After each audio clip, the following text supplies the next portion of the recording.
because it's using the default for everyone. No. At least.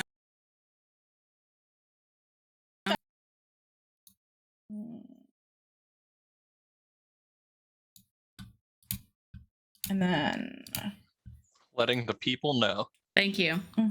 Thank you.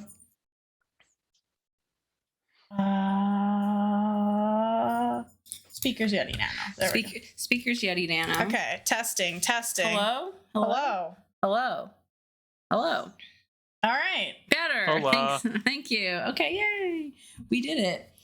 Hello, everyone, and welcome back from the extended break from this week in wrestling, your week in wrestling, a week in wrestling, weeks in wrestling. Welcome back. Multiple weeks. It has been a month of wrestling. Has it been a month? When was the last time we did this?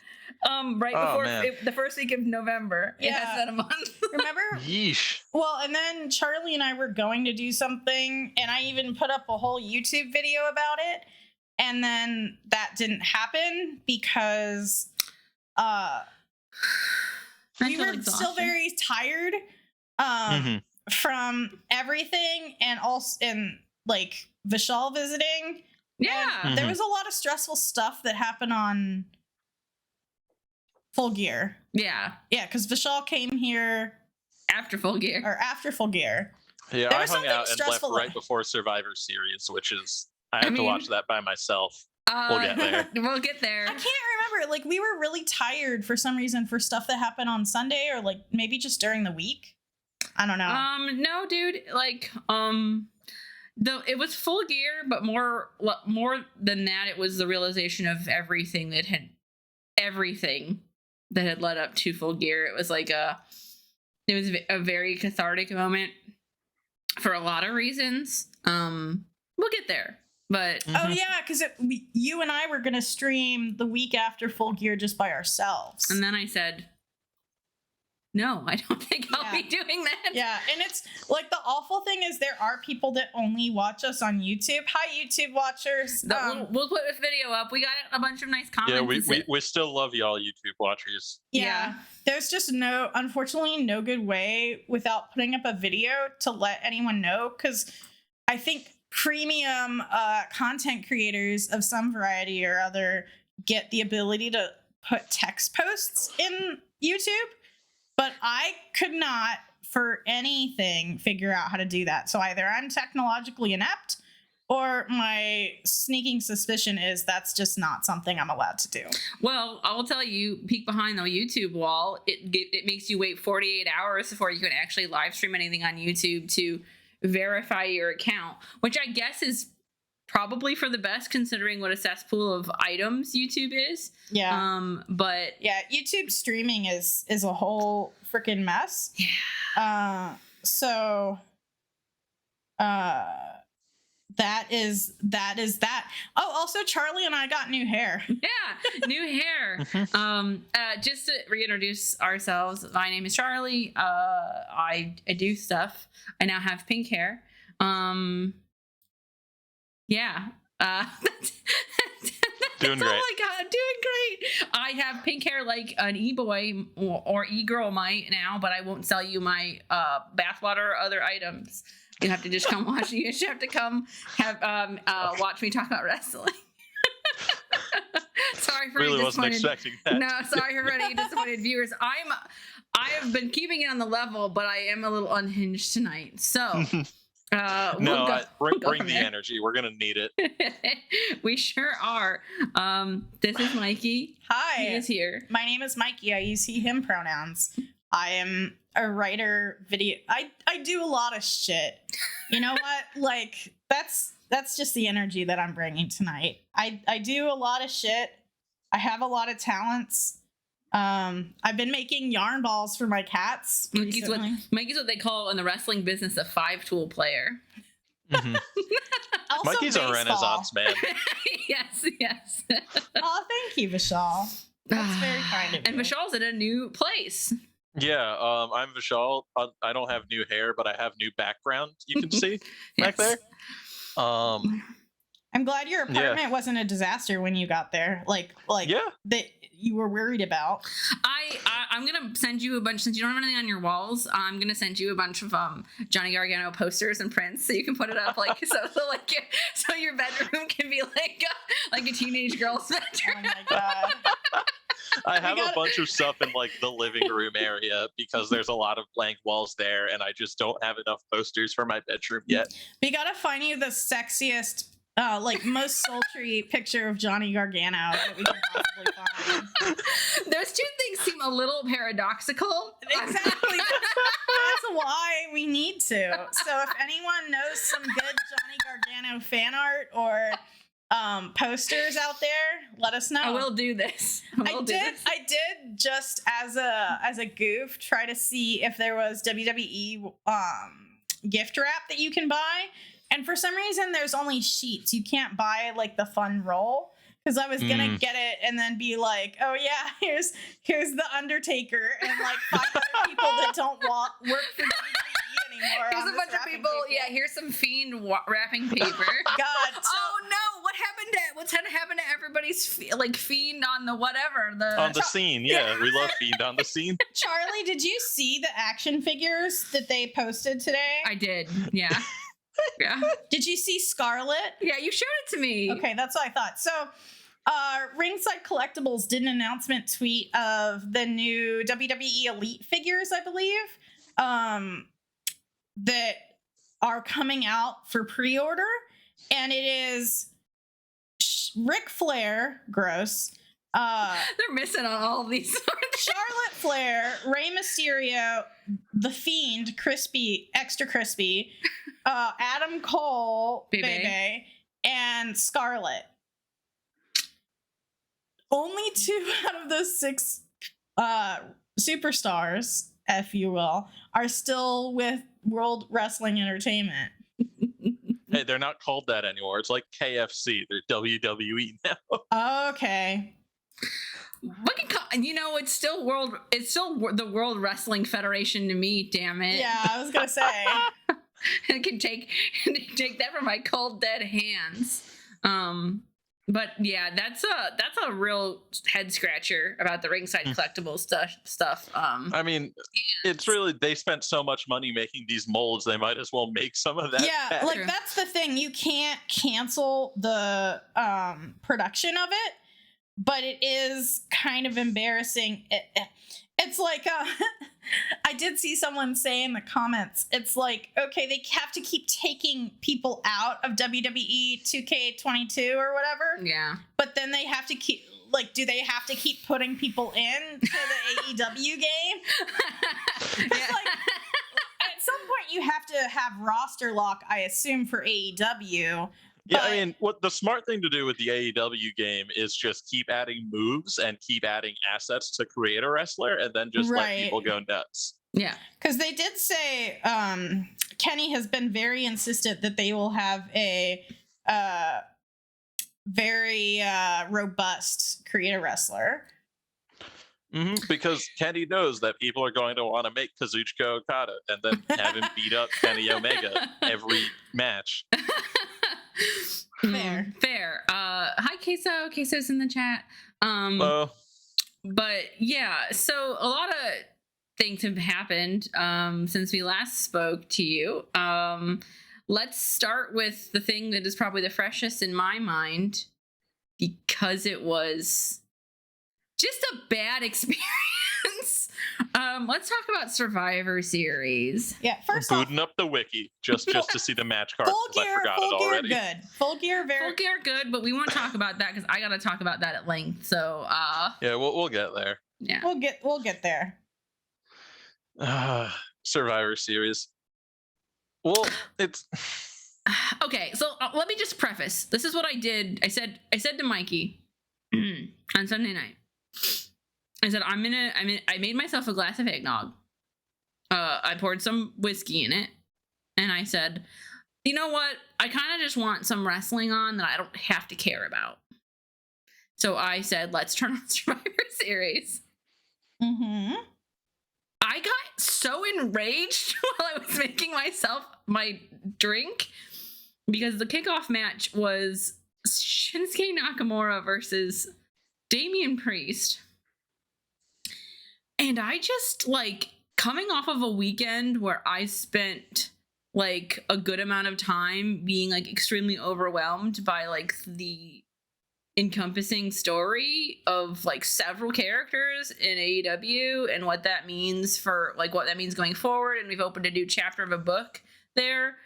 And realizing not only how much they have absolutely ruined Shinsuke Nakamura, but the insistence upon, and I don't, you know, I think there's a place for basically anything in wrestling, comedy or otherwise, but it all feels insulting there. It never feels like funny. Yeah. It just feels like we're pulling a fast one on the wrestlers and you who decided to care about said wrestlers. Like, anytime, like, the thing is, Shinsuke got, like, somewhere close to doing a cool move, Rick Boogs would just start doing, like, another guitar riff. Yeah. And it just, like, just totally took the piss out of, like, literally anything that was going on. And I know I'm going to keep banging this drum, but John Morrison is no longer with the company. The Miz, we'll get to the Miz in a second. The Miz is the Miz. And Damian Priest was Bad Bunny's tag team partner for, like, basically the main event of WrestleMania Night 2. And this is what Damian Priest has become. Oh, he's got, like, a split personality gimmick now. Oh, God, I forgot about that. Yeah, he gets real mad and then breaks the rules. So I'm assuming there is Damien and Priest. God. Maybe. And like, the thing is, in Impact, and Charlie and I were talking about this the other night, and I can't remember if you were there, Vishal. But in Impact, like, the thing is, if they're gonna do something ridiculous, like, I do respect Impact for just saying, okay, we're gonna take this to the logical extreme and do it like 110%, 1,000%, and, like, buy in completely to it. Yeah. And the emotion is there so that you buy into it too. Like, the reason you care when, like, Sue Young is no longer, like, a demon bride, she's like an office worker, is you're like, oh, I know everything has been taken from her and she's like this soulless husk. And then when she comes back out with the Sue Young makeup, you're like, yeah. And it makes sense because everything is 110%. And, like, even though that isn't everyone's cup of tea for their preferred wrestling, like, it's still leaning into the ridiculousness of it. So it's, like, in genre. It's like the same with Twin Peaks when you have, like, Agent Dale Cooper, like, winning the lottery as he's, like, you know, seeing visions of another dimension. It's like, that's, you know, Twin Peaks is already surreal and ridiculous. Here, it doesn't exist to, like, do anything other than just, like, take the piss out of Shinsuke Nakamura, who may be one of the best living wrestlers on this planet. Yeah. What I want to say, I missed the pre-show. I have no intention of going back and watching it. But your complaint about, like, oh, Damian Priest was, you know, Bad Bunny's tag team partner. They put him in this big program, and now he's doing this. Is, in spite of all that, he's still a champion and being presented as better than the majority of their roster, which is a lot. Totally, yeah. But that in and of itself, right, is a lot to think about. Yeah. Like, well, and this is what they think is treating someone well. Is, right, I guess what I want to say. That's the thing too, because, like, Shinsuke, you know, like, this time last year and even into 2019, I think, like, he was just stuck in catering. We weren't seeing him on the programming at all. And here he's starting out the show with Rick Boogs, and he gets, you know, this awesome hype man, right? And it's like, I think you're right. I think whoever's producing, you know, agenting, producing the matches, whoever's working creative, like, thinks that this is like, oh yeah, this is how to put someone over, is like, give them, like, a shitty rando guitar player. And then how you create heat is like, oh, this is the thing that makes Shinsuke Nakamura awesome.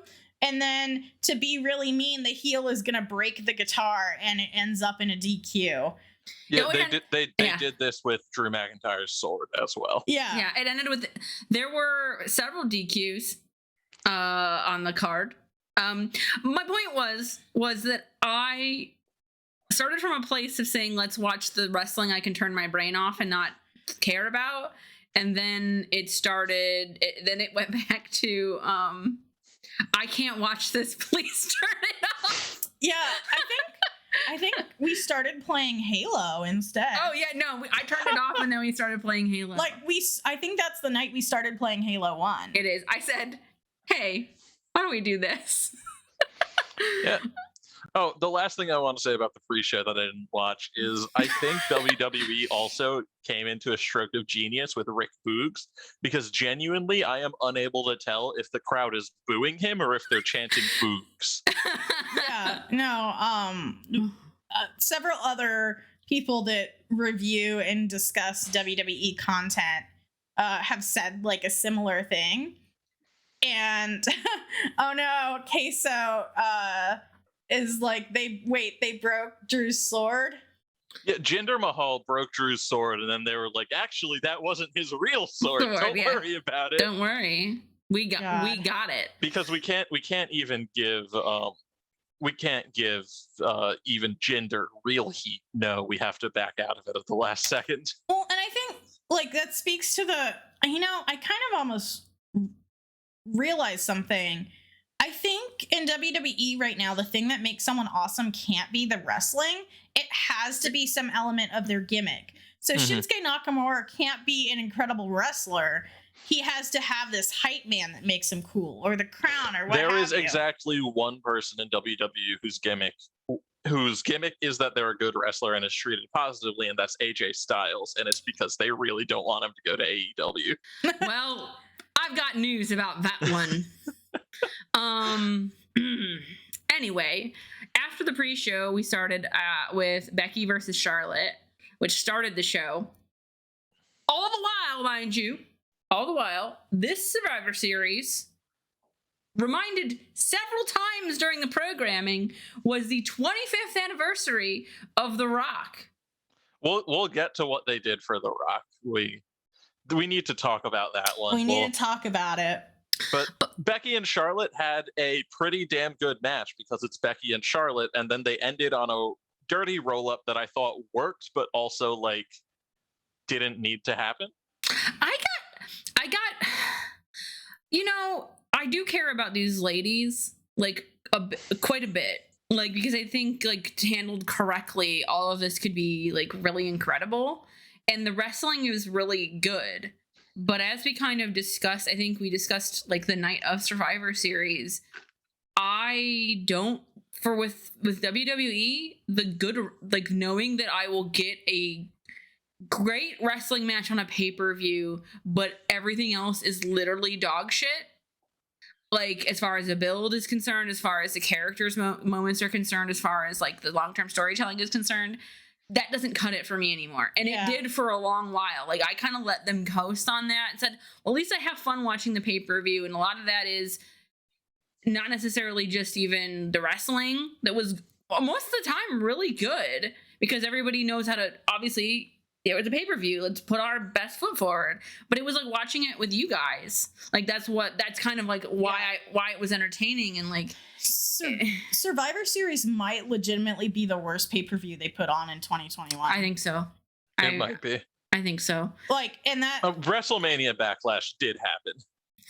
yeah. God, I don't even remember that. But see, at least WrestleMania Backlash was like bland and neutral, if I recall, or a lot of running it back. Yeah, it also wasn't one of the big four hyped up pay-per-views of the year. Yeah. You expect WrestleMania. You expect anything exactly titled WrestleMania : Backlash to be pretty underwhelming. Yeah. This was just like, the best moments were just like mediocre or like pretty decent. Like, and the thing is, like, some of the best and the worst of the pay-per-view came with the Becky and Charlotte to me, because that was like the most solid wrestling. But then what really pissed me off, like Charlie said, is the build. They completely wrote Bianca out of the story there to make Becky the face. But she's still not. But she's not.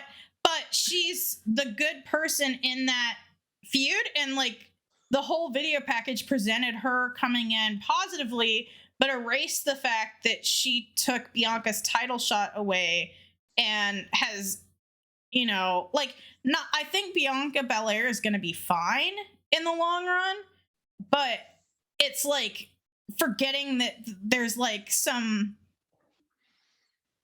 vaguely unsatisfactory like ways in which Becky has acted, specifically to Bianca Belair. Like, they had her coming back, but they didn't have the fact that you know, she like crashed the match, and it's just like I don't know, man. Yeah, like, it's all over tell the place. me, you're so good. They're so good at telling you how they want you to feel, but they can't, like, you can't have your cake and eat it too. So you can't tell people to like boo Becky because she's a heel and then present her like the baby face in this video package, but still have her. It's just so confusing. Like, and it's not like the gray area where I'm like, am I supposed to be like confused by this? Like, is your behavior supposed to be gray? Like, am I supposed to be conflicted about it? No, they want us to boo Becky, but only in certain instances. It's not like Andrade versus Cody, you know, Yeah. where, you know, for what it's worth, you know, theoretically, those are both people that are existing in gray areas right now in AEW. Obviously, we're gonna cheer for Andrade and boo Cody, but you know, it's not super clear cut. Whereas here, they, you know, they want us to cheer Becky and believe that she's the person that the audience made and everything, but yet she's still acting like a heel and wearing ridiculous clothes. And you can be a heel. You can be an anti-hero. You can be the person that's nasty. You can be all of that, but you cannot be like this like Stone Cold Steve Austin-esque like anti-hero, maybe even leaning a bit more on the heelish side, which would be fine. And this chicken shit, I dress funny, I talk a big game, I big time. You can't be. It's no. They're two totally different things. It bothers me less than it bothers y'all, I think. Because I'm attributing it a little different in that I see it as WWE finally being like, yeah, we failed at getting people to boo Becky. We're gonna stop trying, which coincidentally is exactly what happened in 2018. Yeah, like, no, and you're not wrong. I think I'm just like, I've got a person, like, I break out in hives every time someone turns heel in a bad way. But I just think it's so silly, like, because I want to love this person, I guess, and it feels like they don't want me to. Yeah, like not the way that I want to do it. I'm gonna be real. I don't really care about Becky. Like, I care about her. Like, I'm whatever on this whole thing. I'm just gonna, like, I'm gonna call it how I see it and be like, hey, this is inconsistent. Like, get with the fucking program. Like, make a decision. And also, I'm never going to stop being, like, mildly salty about what they did to Bianca and that whole, like, shoved her under the bus just to get Becky back and get her over. And she was always going to be over. I don't know. It's just such a weird thing. But, you know, it is what it is. I hate roll-ups. I'm on record as because they just confuse the hell out of me. I can't tell who's got control of it. They're messy, so, you know, it was like, whatever. It was a good match. It had a poor finish and a poor build, I would argue. Survivor Series, brand supremacy. God, what a nothing match. Team Raw defeated Team SmackDown in what was so it started off with Kevin Owens just fucking walking out. Yep. And getting counted out. And getting counted out. That was funny. Kevin Owens is going to be in a triple threat at WWE's Day 1 pay-per-view on January 1st that I'm not going to watch. But yeah, Kevin Owens walked out and said that he's going to be, I think the word was low life. Yeah. He's going to be the low life everybody thinks he is. Yeah. Yeah. Which is weird because he did a pretty standard match. Like, he cut a promo in the pre-show saying that he was gonna prove that he wasn't that. So who the fuck knows? I mean, again, storytelling consistency. It's just not there. Yeah, it was And a then, pretty yeah, standard match. the Survivor Series men's match was like, I don't think there was anything like particularly notable about it. It ended on Seth hitting Jeff Hardy. Jeff Hardy wrestled pretty damn well, like way better than his brother. He's over as heck. Yeah, I do. Yeah. I do remember a lot of people saying like they're like, if this isn't Jeff like with the win, then because it looked like that, right? Yeah. It looked like Jeff was gonna friggin' pull it out. Yeah. And like, I'm not mad that Seth won because like of the people who aren't Roman Reigns at WWE, I kind of just expect them to give him like the ball whenever they can. Yeah. And like there were 2 DQs. There was a double count out actually. Yeah, it was Bobby Lashley and Drew McIntyre, because they keep wanting to build these guys as monsters. They can't have anyone pin them, so Bobby and Drew just kind of beat the shit out of each other outside for the 10 count. Yeah. Okay. Yeah. Haven in the chat says Kevin leaving the Survivor Series match was the best part of the pay-per-view. Don't at me. it was pretty damn good. That's pretty I'm not gonna lie. Yeah, it was pretty fucking funny.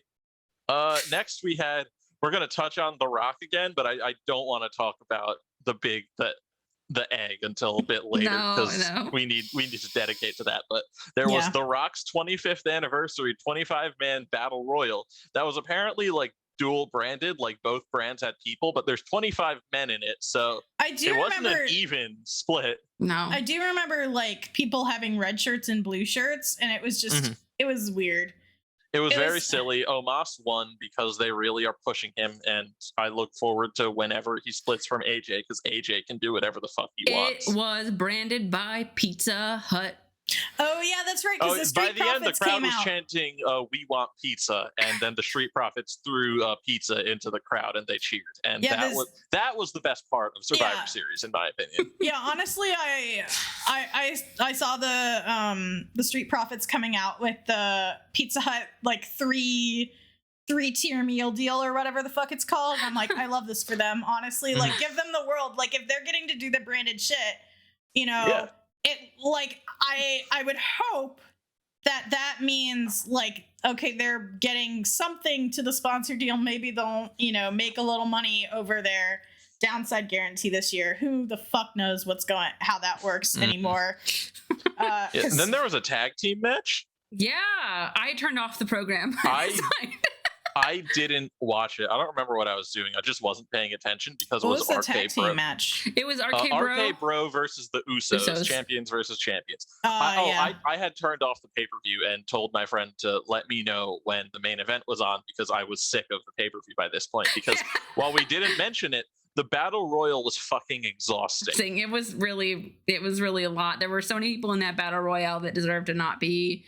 Yeah, I said something. It's like, on one hand, I appreciate that they gave all these dudes paychecks for being on the pay-per-view. On the other, oh my God, find something better for them to do, please. Mm-hmm. Yeah, and I said something that I'm not going to repeat here, but it's really like, I hope that they get paychecks at least because that won't guarantee any job security because that doesn't exist in WWE right now. Yeah. It's, I'm sure everyone in there was doing the best they can with what they got. That's all I'll say. Yeah. RK Bro won because the Usos are the only members of the Bloodline allowed to lose right now. Mm-hmm. Team Raw defeated Team SmackDown in the Women's Survivor Series match that I tuned in for the last 10 minutes of, and they made Bianca the sole survivor, and I love that in just that I love Bianca getting things, but what are they doing with this? The sole survivor doesn't actually matter because Survivor Series hasn't mattered since whatever year Sting showed up and saved Dolph Ziggler. That was the last year. Yeah, and the other baffling thing. Maybe the first one with the branded Survivor Series. That one was all right.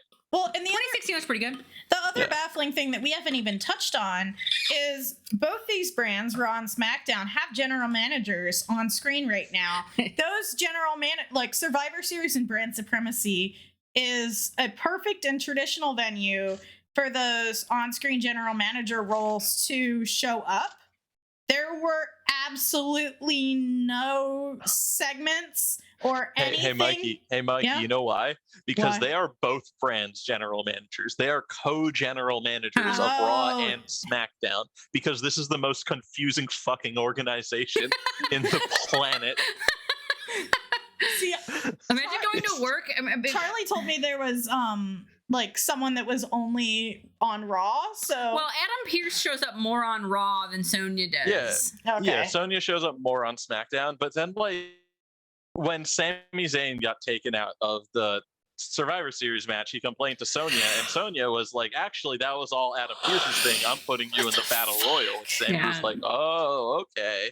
Because I don't WWE does not understand how business works, and it shows, because every time they do business things on screen, it is fucking nonsense. Yeah, it's wild. And like the contract signing and just signing your name over the top of it. Yeah, and I'm just going to briefly touch on the main event because there's nothing really to say about it. Roman Reigns beat Big E clean. The last person he beat clean, I believe, was Daniel Bryan.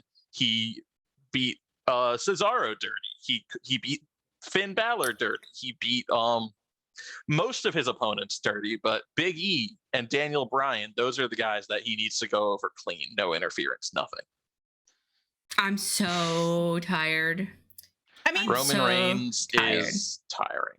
Yeah, like I love that for Big E at the very least. Like he deserves that, but you know, all things. I mean, he deserved to have a great match, but he deserved a match that didn't have interference. But when Roman Reigns needs the Usos to super kick Cesaro 3 times to beat him, it really makes E look bad.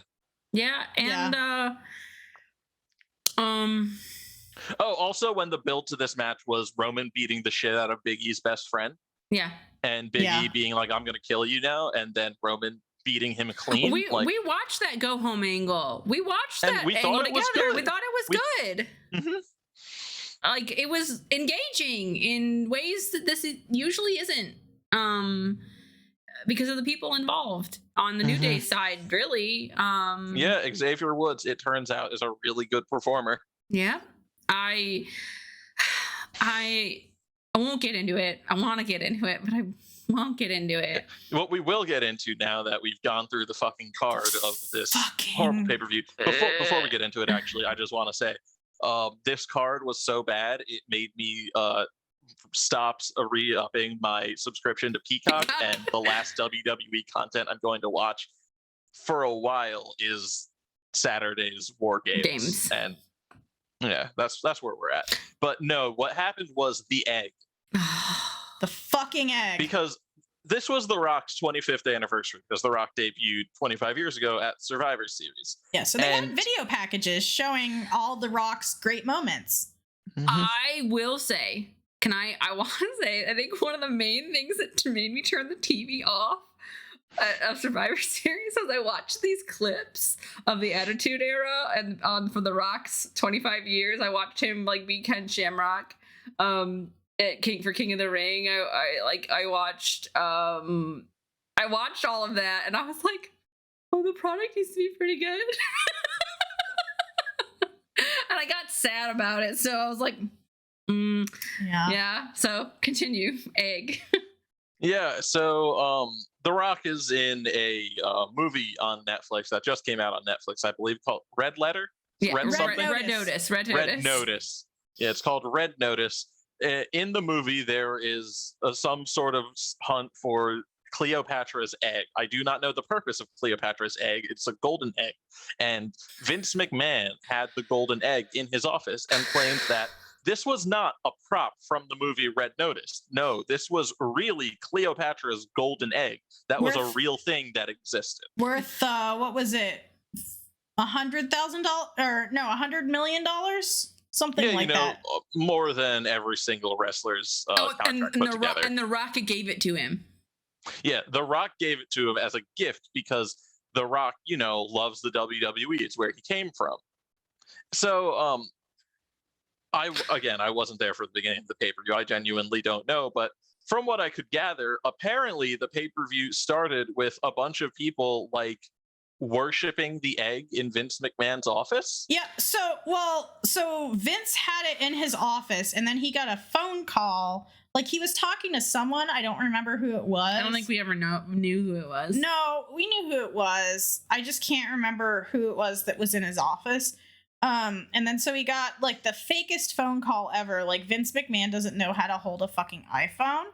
And then, so later on, I think that was in the pre-show even. And then, so in the show, with no build or anything, they're like, Vince McMahon is coming here with the surprise or something. And so Vince McMahon pulls up in a fucking limo and pulls out this golden egg. And there's wrestlers standing in the parking lot. And there's wrestlers standing in the parking lot along with Sonya Deville and Adam Pearce. And he goes, "Behold, the egg." And they all go, "Egg, egg, egg, egg, egg, egg." And I'm like, am I losing my fucking mind? Like, just egg, egg, egg, egg, egg, egg. And it's just like, there were like good wrestlers there. It was embarrassing. Like, how mortifying it must be to feel like you have to chant for this egg and agree to appear in this angle because otherwise you might lose your job. The majority of the people doing this chanting were not on the pay-per-view otherwise. Correct. Because these were all the people who I'm sure were told, "Oh, you got to do this, otherwise, we got budget cuts coming up." Well, so, and then the worst thing is, originally the only tie-in with the egg was gonna be like a pre-show match or the buy-in or whatever, and this was a 7-figure deal, I believe. Mm-hmm. And Netflix was like, absolutely not. Like, we are not sponsoring your pay-per-view to the tune of 7 figures just for you to have some like gimme.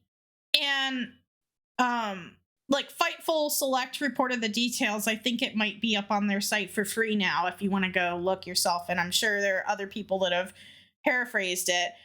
But so their agreement then was to have Vince appear to sweeten the deal. And that was like, okay, like, now we're talking.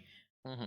Mind you. But I need to stress, the egg continued to appear throughout the pay-per-view. Vince McMahon had a meeting with Roman Reigns where I don't even remember what like the point of his meeting with Roman Reigns was beyond Vince being like, "Your cousin gave me that." Yeah. Oh yeah, it was Roman.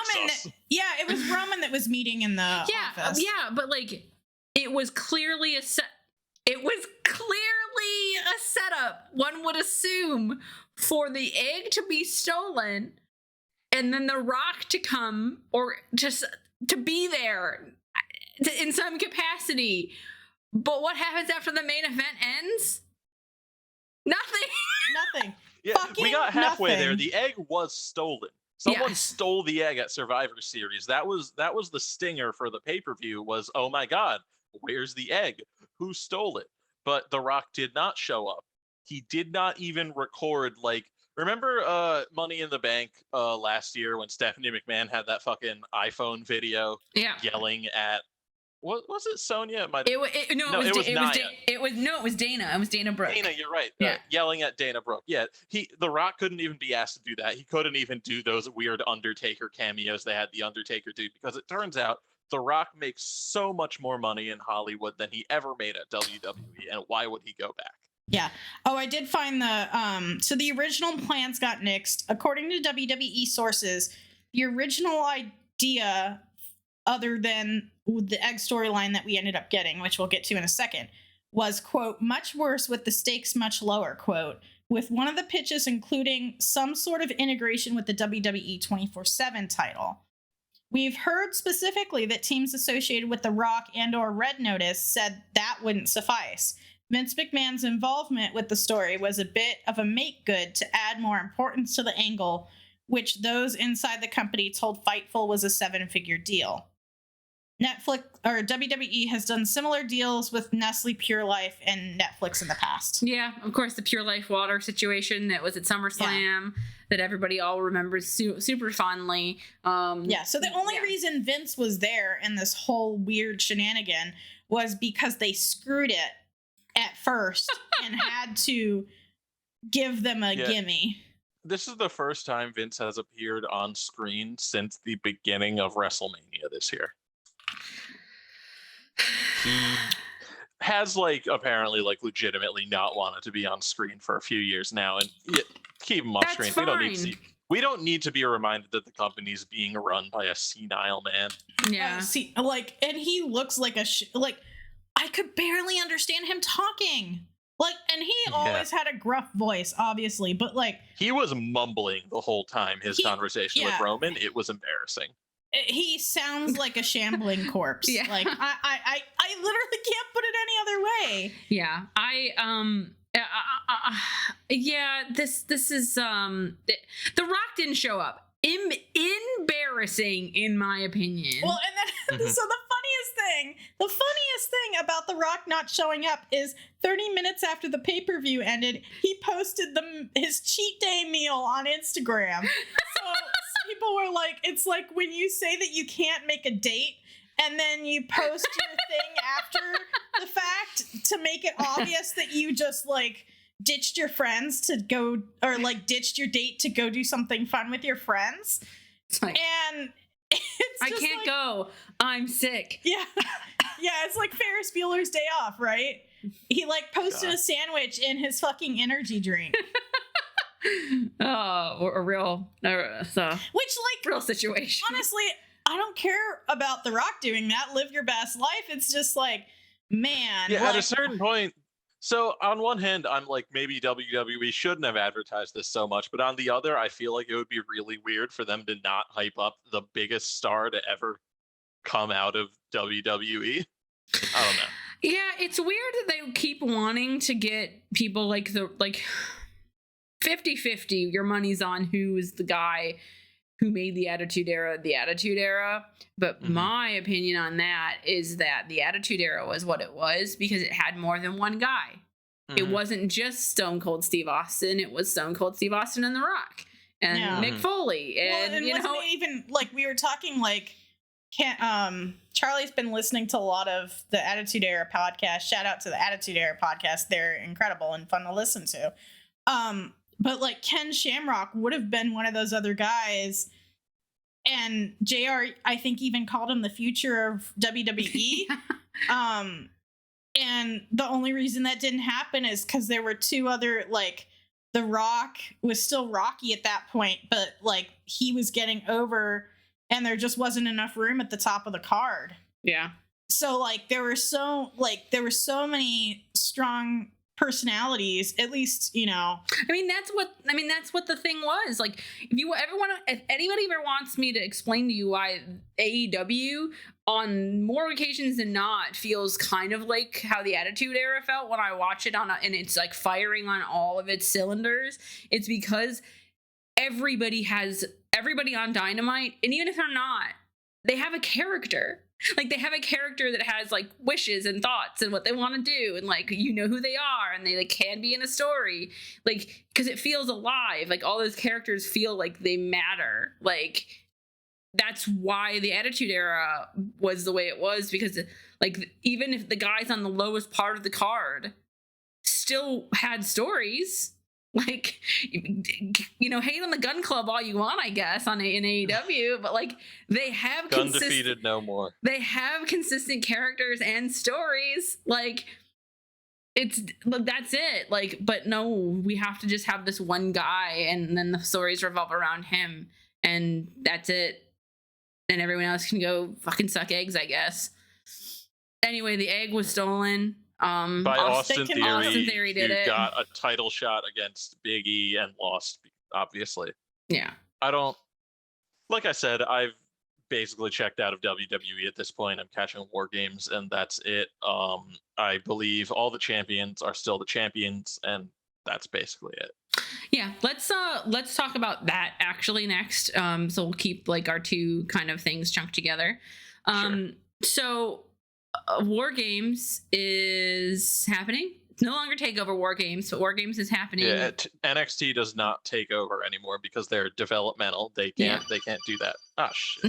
You're getting a codec call. I am. Snake. It's fine. Okay.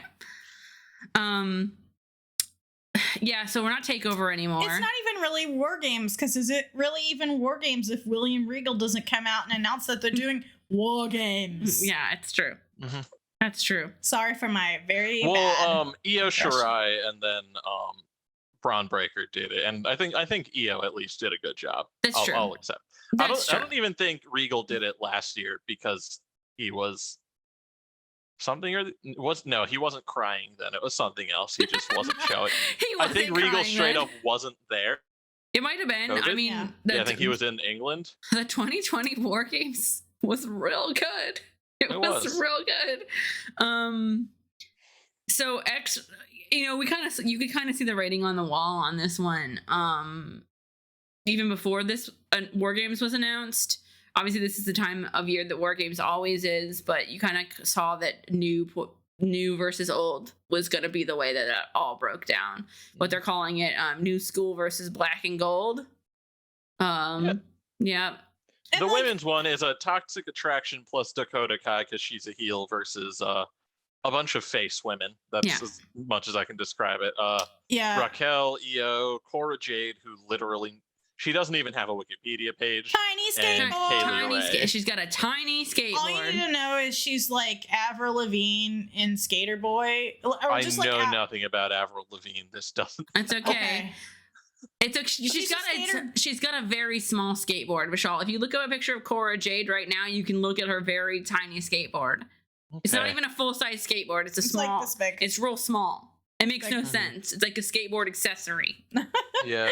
So yeah, there's opening the show with War Games. To be clear, Queso, I'm not saying I hate her. I'm just saying it's unfortunate that she has a tiny skateboard. Oh, okay. If her having tiny accessories is part of her gimmick that has lasted pre NXT, apparently she had a tiny coffin on AEW. I can accept that. If she just loves to have tiny things. You know? Yeah. So wait, you said tiny skateboard. Are we talking like tech deck, or are we talking like something you can still skateboard on? No, like something you can technically still skateboard on, but it looks real small. Yeah, it's like and she does ride it to the ring. Like she's real fucking attractive. It's just like I don't know what her character is just like cool girl. And that's she doesn't like Toxic Attraction. That's her character. I would like to. Oh, she was the tarot card person. Okay. I would like to talk to you about one thing before we talk about what I believe is the meat of the War Game situation. Boa, formerly of the Dragon Disciples. The Dragon Disciples. Mei Ying. With Mei Ying, the Dragon Lady. And Tian Sha. Tian Sha. That's what it was called. Boa subsumed the dragon's essence out of Mei Ying. He what? He subsumed the dragon's essence out of Mei Ying. And now he is full of this dangerous essence and he can't control it. So he was freaking out, and then he appeared in the ring with Mei Ying's makeup on. Which would be cool if this wasn't NXT 2.0. Where none of this matters. Yeah. Xia Li is on on SmackDown, and she's a vigilante whose origin story is that an evil landlord beat up her dad. And landlords are terrible, but also what is this? Literally, Vishal, Charlie, and I were sitting watching that. And we're like, what the fuck is this? What the fuck is this? What the fuck is this? And it's poorly animated. Yeah. It feels mega fucking racist and xenophobic, literally xenophobic, anti-Chinese. And it's what the fuck is this? She can be you can be a cool vigilante character, don't not this way. It's all ever with caveats. It's not this way. Remember when the Shield was the Hounds of Justice? I do. Yeah, I do. Well, and it's it's just like obviously they were gonna change her gimmick when she went to the main roster, but I loved her Mortal Kombat phase, and Yeah. Okay, so I have honestly mostly seen positive things people are saying about Xia Li's things. Just for whatever reason, when I watched it the first time, I was just so thrown off and put off by it that I Yeah. haven't been able to come around. yeah, we were all there in the same room and experienced the same it's like emotions. like I'm never gonna hold it. It's like first impressions matter, right? Yeah, they really like do. I'm never gonna hold it against you that your first impression of the Young Bucks was real negative, because like I can totally understand that, and like that's the lens through which you view everything going forward, no matter how good it is. And it's just like this first impression for me was like, woof, yikes. And like the thing is, the Boa thing, like, well, I didn't get to finish. Okay. Boa has now subsumed Mei Ying's dragon essence, and Mei Ying has turned into a character named Wendy. Oh god, Woo. that's right. Wendy Wu. That's right. That's who Wendy Wu is. Jesus Christ. Who I was takes- like, why am I seeing this? Who is taking a nap in pajamas with a sleep mask on behind Persia and Indy's segment on NXT. That's all I got. I just wanted to let everybody know that's what's happening. Okay. See, again, if the Boa thing was happening on Impact, Yeah. I would believe they would pay it off. I would admittedly, like, we'll talk about Impact in a second, because I do want to briefly touch on what happened with their Thanksgiving Day show. But like, I would believe they would do their damnedest to pay it off. I don't believe it's ever like he is Baying now, but I only think that's because it's like, well, what the fuck else are we gonna do with him? And we've already invested the time into this gimmick, and this is our IP, so we're making good with it. Yeah. And yeah, it's weird. But anyway, let's talk about DIY. Yeah, so men's work, or I'm just gonna run down the rest of the War Games cards so we can not explain, but just talk about how little any of this matters. Cameron Grimes is fighting Duke Hudson after a poker segment that I thought was funny but silly, and has not really done anything to make NXT 2.0 It's a hair versus hair match. It's a hair versus hair match, and apparently what happened on the Go Home show is the poker man took Cameron Grimes through like a slideshow of potential haircuts that he could do to like demoralize him, and like one of the ones was basically just Cameron Grimes' current hair but a little bit shorter. Which that's not what a hair versus hair match is. Exactly. Right, exactly. And Duke Hudson doesn't even have enough hair to like even really care that it got cut. Yeah, which is why he's gonna lose the match, because he'll grow it back in a month. Right. Yeah. Well, and then the other thing is 2 weeks ago, apparently, Cameron Grimes gave a really moving promo about the reason he keeps his hair. So they basically, and like he was crying during it and talking about being homeless, and it could look like the reason he keeps his hair and his beard, even though he's like a GameStop millionaire now, is so he doesn't forget the time when he was sleeping on bare concrete, not knowing where his next meal was going to come from, when he was like trying to make it. And like, that's fine. It's just like, we know, like, I'm glad he got to have that moment. But the thing is, Apuestas matches, hair versus hair matches, whatever you want to call them, are never given the gravity that they deserve in United States wrestling. Even AEW did it really poorly, and I'm never gonna stop being mad about that. TH2 just hasn't shown up since Jack Evans lost his hair. It's rough out here. It's rough out here. As the resident TH2 fan. Yeah. I mean, I think we talked when you were here, like, I'm like, why? Where's Jack Evans? What happened to him? Why is TH2 not having matches against the Lucha Brothers on Dark or whatever? But yeah, it's just like, it's never gonna matter. It's always a comedy gimmick. It's never treated with the seriousness. Like, at the very least, they did some kind of build, but Cameron Grimes is good. He's good at what he does. He's good at acting. He's good. He's fairly decent. Yeah, at wrestling. Cameron Grimes is great. Yeah. So you know, he's doing his damnedest, but like, just why does it matter? Yeah. And because Charlie and I were listening to Fightful's like recap of NXT 2.0, and they were saying like it could be interesting if Poker Man, and I'm sorry I don't know his real. That's okay. Duke Hudson. They have devolved him into Poker Man. So you are doing what they want you to do when you think about him. So like, if he was just like, if it's like, oh, he's just like addicted to like he can't stop gambling. Like he can't stop playing poker. So like he's raising the stakes, and like this is just another form of gambling with someone's life. Like that would be interesting, but I don't think they're gonna take it in that direction. No, he just really loves playing that would poker. Be too high concept for what they're trying to do in NXT 2.0. So what else is on this card? Oh, I do want to talk about Dexter Lumis Index, the Index developments. So Dexter hurt his hand, and now he can't draw, so he can't express himself. But it's kind of treated so sad. It's very sad. It should be sad, but it's treated kind of as a joke. Yeah.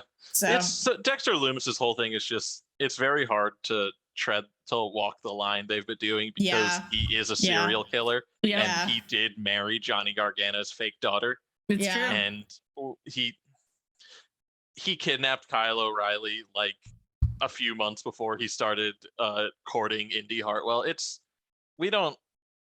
We try not to think too hard about Dexter Lumis because as soon as we do, it's suddenly very uncomfortable. Yeah. I totally understand. There's a character like that in Apex Legends that was like a genocidal science man, and they've just kind of turned into a grumpy uncle. Like they kind of had to, but that's the thing. It's funny because one of the lead writers for Apex actually used to write for WWE.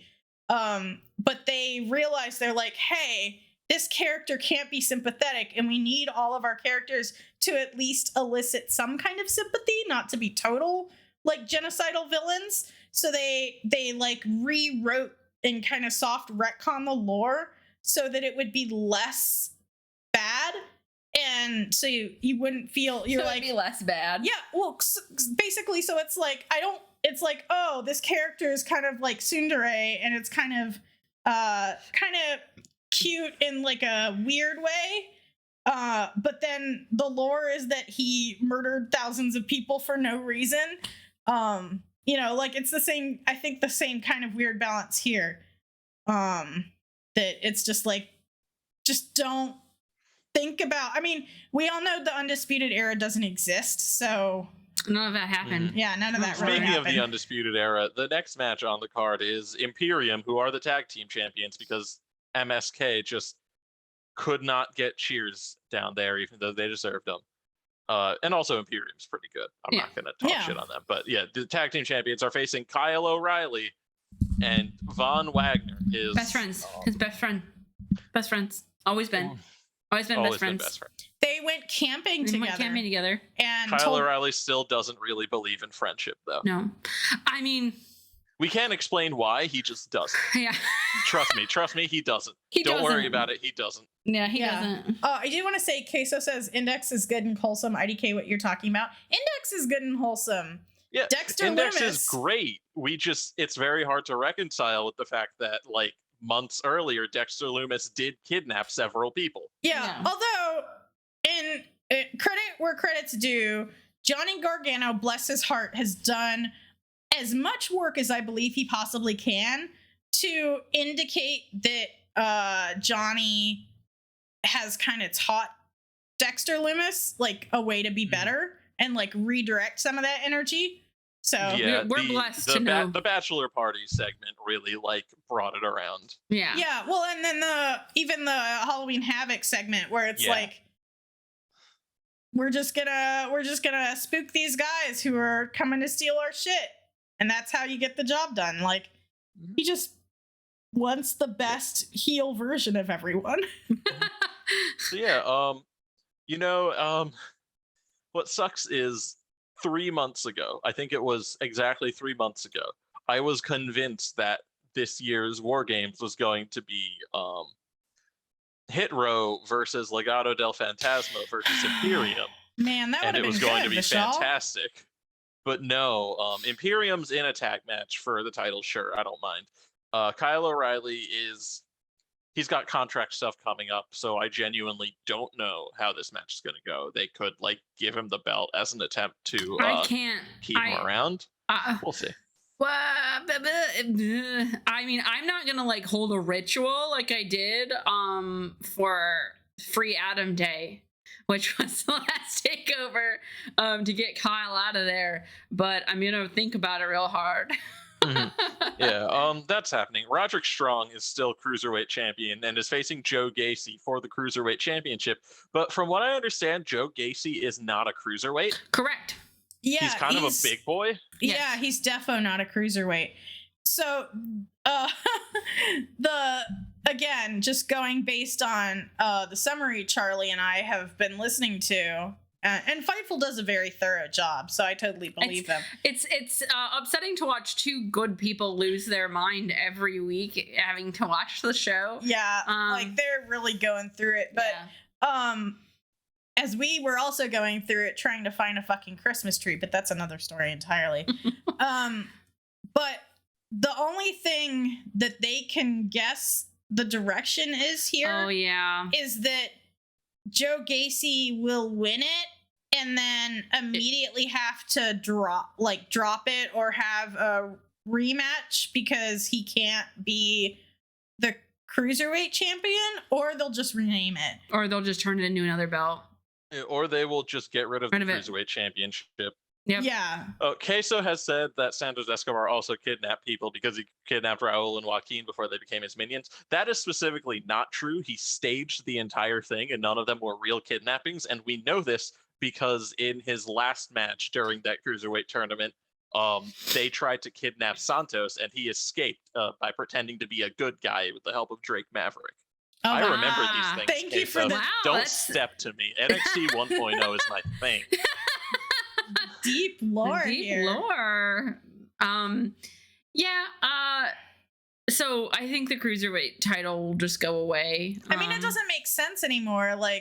Roddy. Yeah, Santos Escobar isn't here to make it the most prestigious title in NXT. What happens to Roddy? What are we doing? What happens to what happens to Roddy? His wife's already not at WWE. They fired her, so he can do whatever the hell he wants. Yeah, he's fine. Roddy. Or he can, continue being PS3 protagonist hair weirdo. Yep.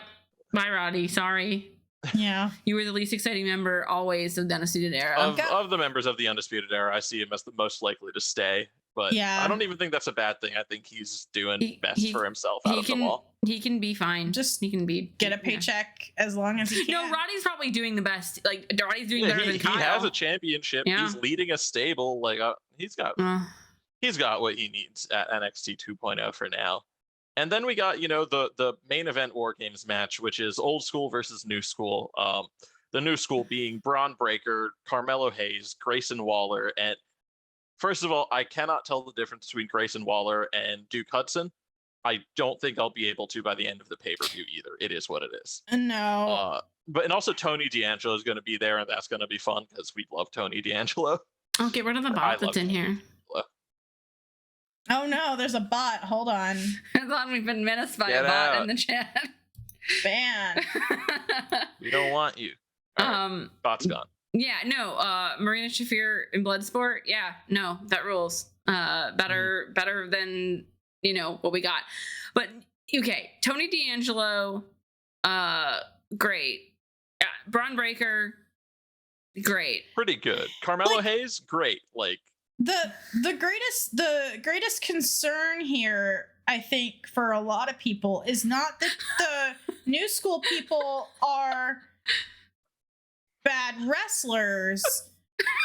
Sorry. Okay. Yeah, we gotta read what Haven said. Sorry. Haven in the chat says Roddy's doing well while also looking like he's going through a rough divorce. God, you're not wrong.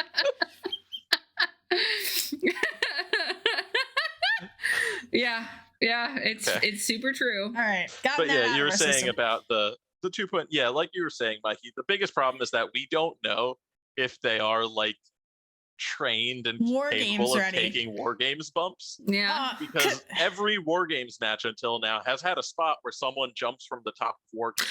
I watched Tommaso Ciampa talk about so Fightful YouTube, Sean Ross Sapp put together an amazing long form feature about behind War Games and interviewed every member of the Undisputed Era and several Raquel Gonzalez, several other female wrestlers that were in the women's War Games, and several other just different wrestlers that have been in War Games.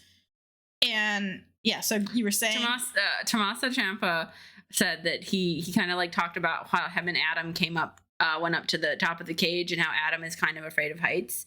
So they went up there on rehearsal, and it was like kind of scary. It was very unsturdy. It was very unsturdy. So he said when he got up there with Adam during the match, and they were like, he was like because Adam took that air raid crash, and you wouldn't be able to see where you were going.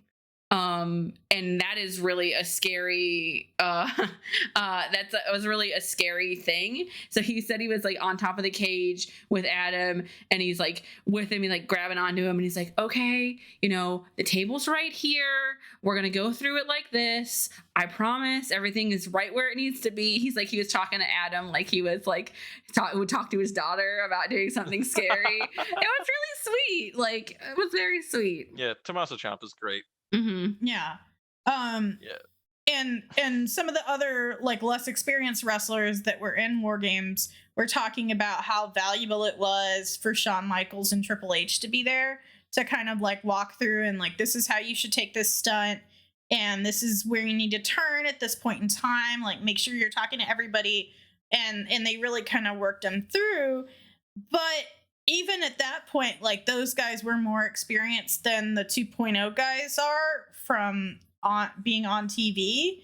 And it's just like, you have to hope that no one is going to take a really bad bump here that they aren't prepared to take. Yeah. I think they're going to be safer about it. Like, I think the biggest bump of the night is going to be Johnny Gargano, who's in his first ever War Games and very excited. I think Johnny will take the bump, and I think that will write him off of the television show. Mm-hmm. I didn't say the at 1.0 people are Johnny Gargano, first time War Games, multiple time War Games viewer, first time participant. Tommaso Ciampa, who has previously won a War Games, Pete Dunne, who has previously lost a War Games, and LA Knight, who debuted at NXT 3 months before Carmelo Hayes, and I don't know why he's on this team. Just because he was on the black and gold brand. Yeah, but he was on the black and gold brand, and so was Carmelo Hayes. We're not going to think about it too much. But no. Yeah, but Melo has Trick now. That's true. Melo does have Trick Williams. Melo doesn't miss either. They're oh my god, that whole thing is weird. It sure is. I think it's because like Melo is almost like he's the Papa Bear to Trick Williams' like son. So like he's more aligned. I don't know. It's strange. I'm trying to use WWE logic here, and that's all. But the most important thing we should know about this men's War Games match is that how do I know personally, how do I know that Johnny Gargano is not resigning with WWE? Oh my god. They are paying off and tying the knot on DIY. Which is always the way it should have been. Johnny has said that he wanted to have one last match with Ciampa, and it turns out I assumed one last match meant, a singles one, but this is better. Gargano was supposed to be in the 2019 War Games, and he got injured in the build to it and had to sit that one out, and it was the first takeover he'd missed since he started being Johnny Takeover, and it was very sad. But he's finally able to do one. His wife is undefeated in War Games, so he's trying to keep that spirit alive. And he's with Tommaso Ciampa. Finally, it's going to be done. He has Fightful reported a while ago that his contract expired December 3rd, which as we're recording is tomorrow, the day before War Games. And it has since been reported that Gargano signed a 1-week extension like Adam Cole did just to make it to the event. And then we'll see what happens from there. And like Adam Cole, Johnny Gargano is very good friends with the people running AEW. Honestly, like, I think a lot of people online, not specifically y'all, but just like a lot of people kind of forget that Gargano is very close with people at AEW. Mhm. Like, Mhm. Chuck Taylor was at his wedding. Like, Yeah. if you look at like the pictures of people Johnny's friends with, it is half of them are at AEW. Yeah, Johnny and was the a other big half are on the indies. Mhm. Yeah, Johnny was big indie guy, PWG guy. Like, that's really the spirit that he's keeping alive. And I know people are like, oh, there won't be any place for him at AEW if he does go.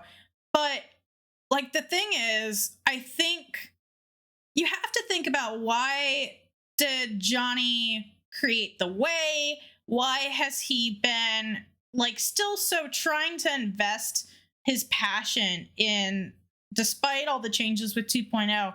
And I think it's because he, like, at least to me, he seems to really genuinely care about trying to teach people and bring out their best. And Yeah, the entire way, like the whole storyline was to put over Indy Hartwell, Austin Theory, and Dexter Lumis. Like, right, exactly. And I think that's something he does very well. Like, he's very good at taking a forward role that plays second fiddle to other people and backs them up. And I think for that reason, you know, whether he has an on-screen role at AEW or not, you have to think like AEW is always trying to think like, what's another way that we can use this person? Like, what's a hidden talent we can unlock? Like with Evil Uno, he is the person in charge of their AEW games promotional and like engine in that regard, and streaming. Like, he helps everyone get set up to stream that wants to.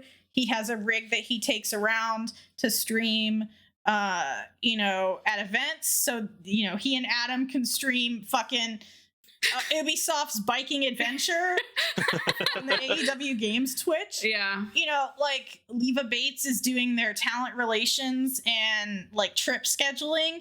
And I really do think Johnny could be useful in helping people train and learn how to do promos and be funny, and like how to work that comedic engine, because that's something he has years and years of experience with. and also he's like only a couple years older than Adam Cole. Like, he's got Yeah. a lot left in the tank. He's not done wrestling. Johnny So deserves that to was be. the other thing. Just Yeah. a few weeks ago, I think around when Adam Cole left, he tweeted something along the lines of "Still Johnny Wrestling," and you know, there's a Yeah. company called All Elite Wrestling out there, and he knows that. But yeah, Queso says didn't know Johnny was an AEW friend. I think specifically, like, he was friends with the Bucks at PWG, but he was also like best friends specifically were the people he was like closer with. Yeah. Yeah. Like I said, Chuck Taylor, and I think even Trent was at his wedding. Like, Yeah. Mm-hmm. obviously everyone from PWG loves Candice. Yeah. Yeah. I don't see much in terms of Johnny staying, because I think he's done everything he would want to do at NXT, and at this point staying would just be keeping other people from taking that position. Yeah. Yeah. If you think about it like that. And here's my question to you, because this always gets me. It always will get me. And I can't really, either way, both ways. I'm not really sure how or why, but it does. Do you think Johnny comes out to Rebel Heart? He's been teasing it. My feeling is no, entirely because it's CFOs. Yeah. Rebel Heart and the DIY theme are both CFOs. Otherwise, I would think Johnny and Tommaso would both come out to the DIY theme to take it away. Yeah. Oh that's- no, I just made myself tear up. Yeah, it would make me tear up, but Yeah. I'm gonna keep my expectations low and genuinely not expect them to put it out. And if they do, I'll probably cry. And it'll be good. Yeah. Yeah. I mean, the thing is, like, I think they've been doing like a remix of stuff that was that was CFOs, and that seems to be okay, but don't quote me on that. Yeah. I do want to just say something about sampling rights. I don't really know. Yeah. I do want to say, damn it in chat, which is a very good username, says the 2.0 guys confused me. I thought you were talking about Squarehead and Friend briefly. That's very funny because, yeah, we have multiple 2.0. Yeah, 2.0 is also formerly Everrise, formerly 3.0. Yeah, so I will be watching War Games. Because my Peacock expires in about a week, so that's just enough time to watch War Games. You gave Peacock a 1 week extension. You gave Peacock a 1 week extension. Yeah, I did. And then so we'll see. Yeah, I mean, the other thing is that Kyle O'Reilly's contract also apparently expires at the end of December, which is why, like I said, like we don't know how this tag team match is going to go. And personally, I see him as more likely to leave than Johnny Gargano, because Johnny, when he went solo, he like kept being important. They kept putting him in big deal things, even after he lost the title. Like the way was a big deal. Yeah, Kyle's window opened and then like abruptly shut for some reason. He is teaming with a random NXT 2.0 recruit, which for some reason. The two people he has worked with the most in wrestling are both at AEW right now in a program. Like, come on. Yeah.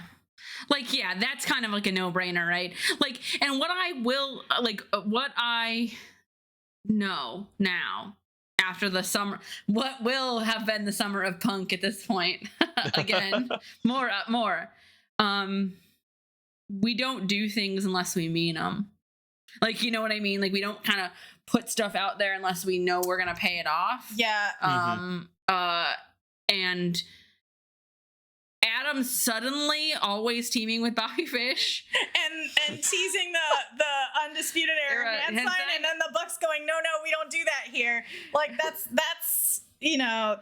there's some flags waving. Damn it in chat says Kyle O'Reilly is a Cobra Kai 80s bully guy, and that's exactly what I see from him when he's playing heel, and that's why his face run was at its best when he was just a weird loser. Like when Samoa Joe was champion, that like 2-week stretch, Kyle O'Reilly came out to the ring to challenge him and then said a bunch of lame insults to everyone who was already in the ring. God. And Samoa Joe was just like, sick burn, Kyle. And that popped me really hard. That's what I want from him. Yeah, I mean, I do want the Wwe versus the Elite because I think that Adam Cole is a better foil. Like, I love him with the Bucks, but I think he's a better foil for the Bucks.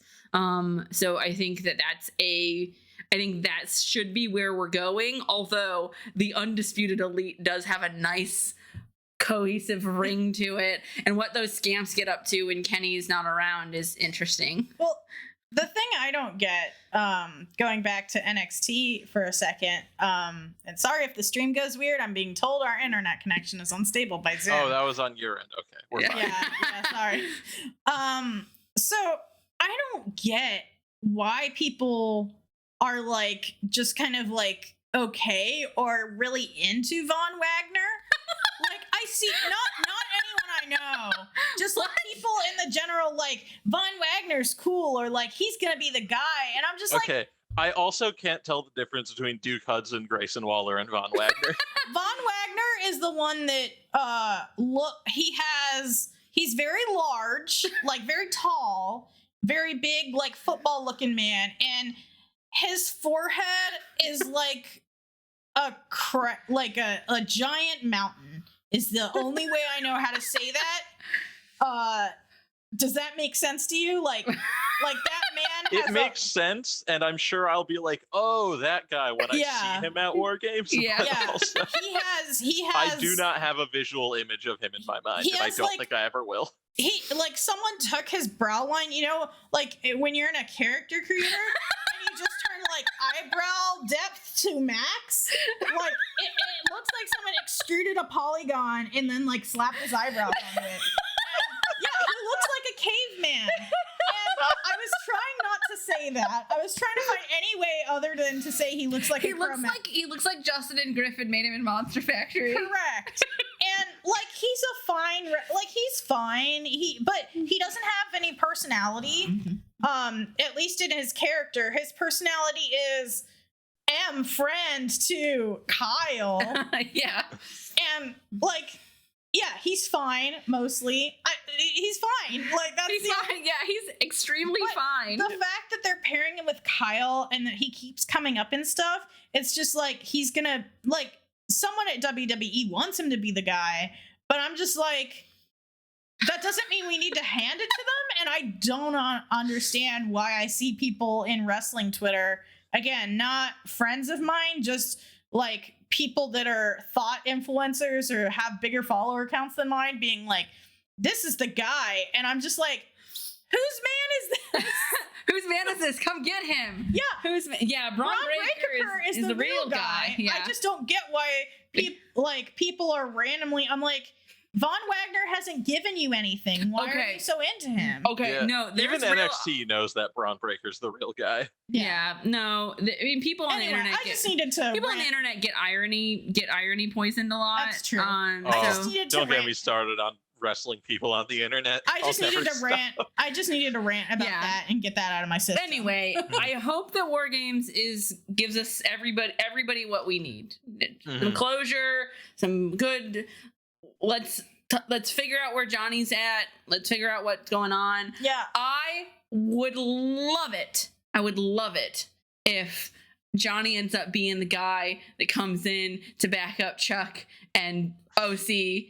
And yeah, that's what I'm hoping. If he does fun. show up, I'd love for him to like show up with best friends, because he'd be one of them. He's a best friend. They're currently feuding with the Super Click right now, so which is just feeding me, because those are and two also of that my... would mean Johnny Gargano's in Chaos, and I'm with that. Yeah.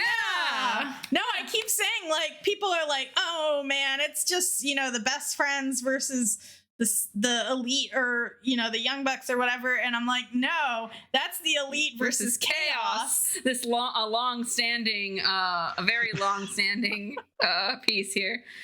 Damn it claims they like Roman in full succotash mode, so that's not like super related to what we're talking about, but I do appreciate you and want to shout that out, because Suffer and Succotash was one of the dumbest things I've ever watched. Yeah, but I think, what I would prefer stupid promo face Roman over what's happening now. So there's my hot take. Yeah, Romo winking at the camera because he knows his promos are bad is better than Roman pretending his promos are good. Yeah. Also, having to watch that awful AR thing slowly unfold every single fucking time he comes on. It would be fine if it stood still, but then it moves and upsets me.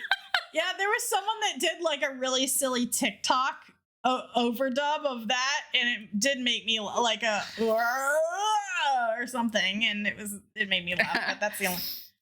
Yeah. Okay. So we got all the WWE detritus out of the way. Mm-hmm. Let's really quick. I just want to touch on Impact. Oh, Mikey wants to talk about Impact's low numbers. I know. No. Okay. So there was a report that came out about Impact's low numbers. Does Impact always do a big event on Thanksgiving Day? Because they air on Thursday. Seems bad. And it's the lowest numbers Axis has ever had. And then I was like, Impact was on Tuesdays until recently, remember? Oh, fuck, that's right. What? Why the fuck did they continue to air it on Thursday?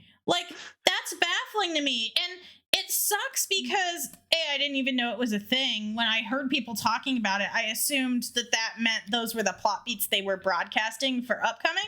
Because, getting stuck in a weird, surreal wrestle house sounds like entirely my shit. And I didn't know it was happening because it happened on fucking Thanksgiving Day. When I was traveling, because I don't give a shit about Thanksgiving personally, but I had obligations to my family. So I did that. But it's you wouldn't have watched Impact anyway. Don't lie to me. I was never gonna watch Impact, but also I was watching Thursday Night Football. So apparently there was really cool stuff that happened, and who was the guy that came out for Eddie, the homicide? Was convinced that he warped. Conan was convinced that he was back in time with LAX, and Homicide was there, and there was all this time shenanigans, and I don't know, that sounds kind of like my shit. I could watch that in the background, but that's like an episode of BTE. Yeah, that's kind of what it sounded like, but it's because it was on Thanksgiving, no one fucking watched it, and I just want to say that sucks to have that be the thing that comes out. for something that the workers inevitably worked really hard on, and the writers and everything. And I just think, like, it's baffling to me how Impact airs their shit and, like, just lets Axis do whatever the fuck they want. I just don't know what is going on there, because We'll never know. I do think, like, they are doing good work for the people that like it, and they could be a good third. Like, there's nothing stopping them from becoming a third brand. We thought it was Ring of Honor. Yeah, well. Yeah, okay. Right now their biggest competition is at New Japan Strong, which before we talk about AEW, I don't think we were here to talk about the fact that New Japan and Noah are doing a show together after Wrestle Kingdom. Yeah, that's a huge fucking deal. That's their third night of Wrestle Kingdom. Yeah, which, I know we were joking about the third night of Wrestle Kingdom. A crossover between those two brands who have such obvious synergies, but have so clearly, like, just been separated by their own stubbornness for so long. Like, it's great. Like, and obviously, unfortunately, Japan has closed their borders again. We're gonna have to stick with clap crowds for a while. This is the smartest move they could have made, honestly. And they should be working together, because the one thing you don't want to have happen is just, like, for wrestling to just fucking die. Like, not over there. Yeah. Not over there. Like, well, just talk. Speaking of New Japan, Kota Ibushi looks like he's doing pretty good. What's he doing? He's he's recovering. He's recovering. He's rehabbing. He's working with that's good. a retired Olympic Thai boxer who does a lot of training. He was in his weird wooden gym doing a training. Yeah, that's good. Yeah, damn it. Speaking of recovering, go ahead first, Mikey. I was just gonna say, somebody was saying, damn it was saying I would watch Impact if it was something I could easily watch, because I like all those people. They don't advertise how, like, I think at this point the only thing keeping Impact back is themselves, and however they're doing whatever the fuck they're doing, because they clearly seem to have no idea how to market themselves or make any kind of deals that get them, like, eyeballs on their product. So yeah, it's just weird, because, again, they're an alternative for people that want, like, the kind of drama of WWE, but, like, turned up to 11 and want something, a little different from what AEW is doing. But, like with Ring of Honor, unfortunately, like, they're just stuck in a weird loop, it seems. So, but I want them to succeed anyway. Yeah.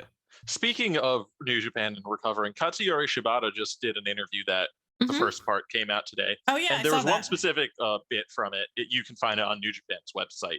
But there's one specific bit I wanted to bring up, which was he was talking about the match itself. He had with Zack Sabre Jr., the 5-minute grappling exhibition. And he specifically said, you might say what you saw in that 5 minutes was the antithesis of recent New Japan.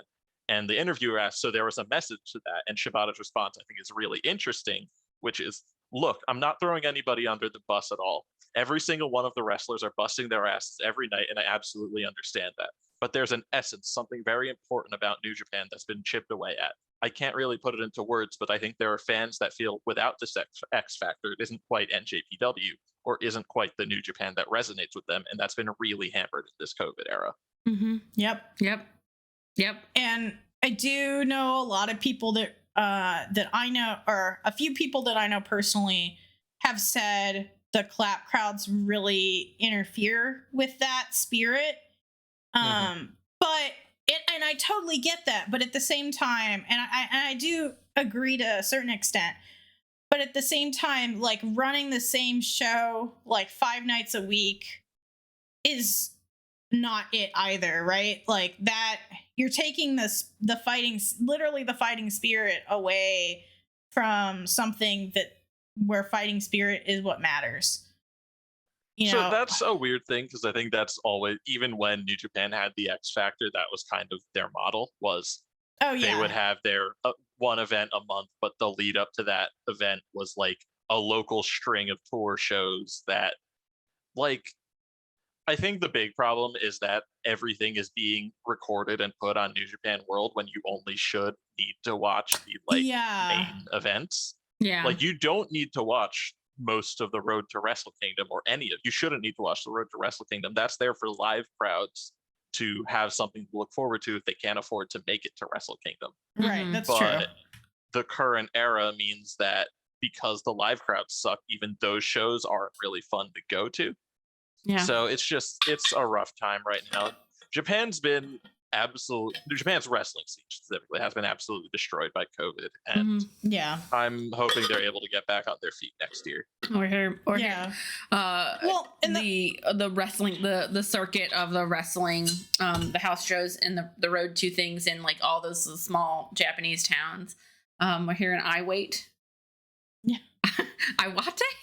Iwate. But those, yeah, you're right.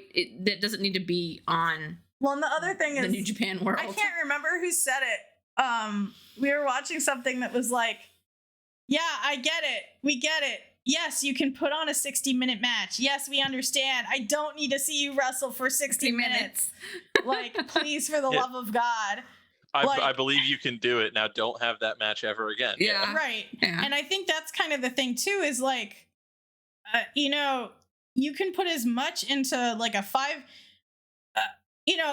obviously certain things notwithstanding, like AEW's women's division, like the fucking Queen's Crown tournament, even worse. Like, sometimes you need time to show that something is important. But it's like, if you put on a Daniel Bryan match that's 5 minutes, you can put, like, if Daniel Bryan and Kenny Omega had only gone 5 minutes, I believe they could have put as much emotion into those 5 minutes as they did into a 30-minute match.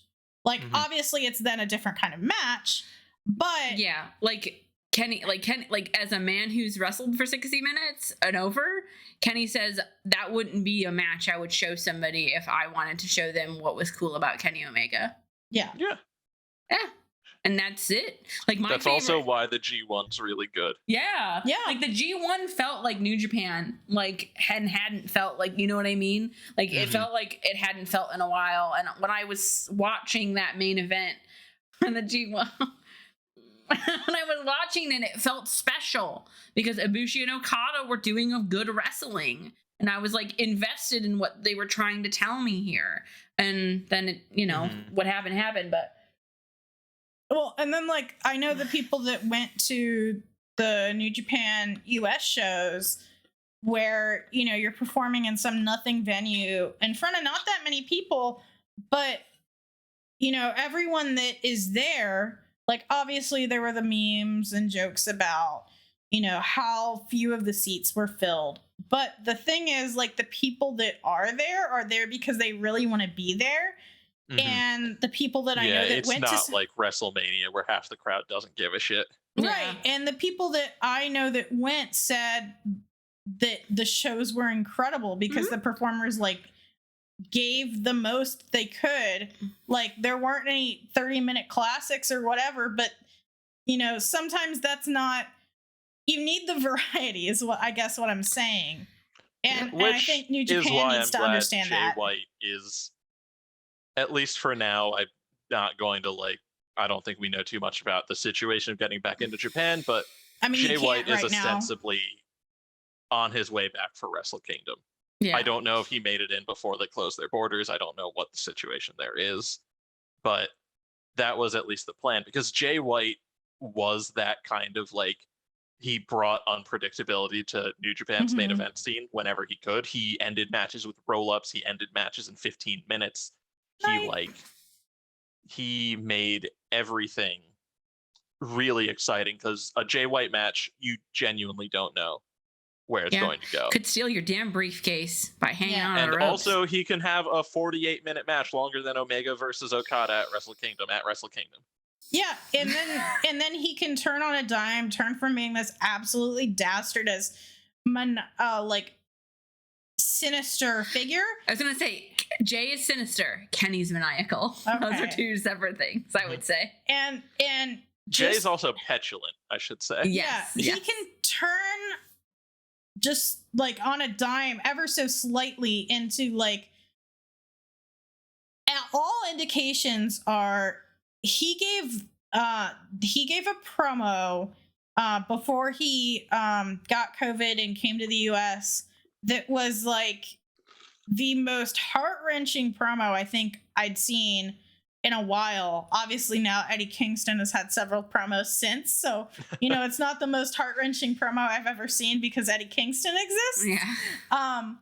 But it was like, I'm tired of, like, what am I here for? I'm away from my friends. I'm away from my family. I've given you everything. And, I still can't win. And he almost fell over in his chair. He did fall over. In his chair. And it was like so obvious they were going to turn him babyface. It was like for someone that had been a villain up until that point, it was like, I don't know how much more white meat babyface of a promo you get in New Japan. I don't know if they were going to turn him face, because what I think they want to do with Jay White is specifically remind everyone that he was a young lion. Yeah. That he can be a babyface and he chooses an asshole. Again, you can walk the line. Yeah, I have heard from New sources. Japan can do it better. Jay White specifically can do it way better than the distinguished competition. Yeah. Yeah, I have heard from people that the plan that have some sources that the ultimate plan is Jay White white meat babyface. Whether that's true or not, I think he is such a compelling performer that he can walk that line in interesting ways. Like, he's someone where, like, if he pulled, as long as he didn't bury someone else, if he pulled the kind of shit where Becky Lynch is pulling right now, I would believe it. And I would love him no matter what. I would be like, yeah, you're being a shit, but you're Jay White, like, like, I would believe when he gets into a good mode, at least for me, he's the kind of person where I'm like eating out of the palm of his hand, because he puts that spirit into everything he does. And I think that's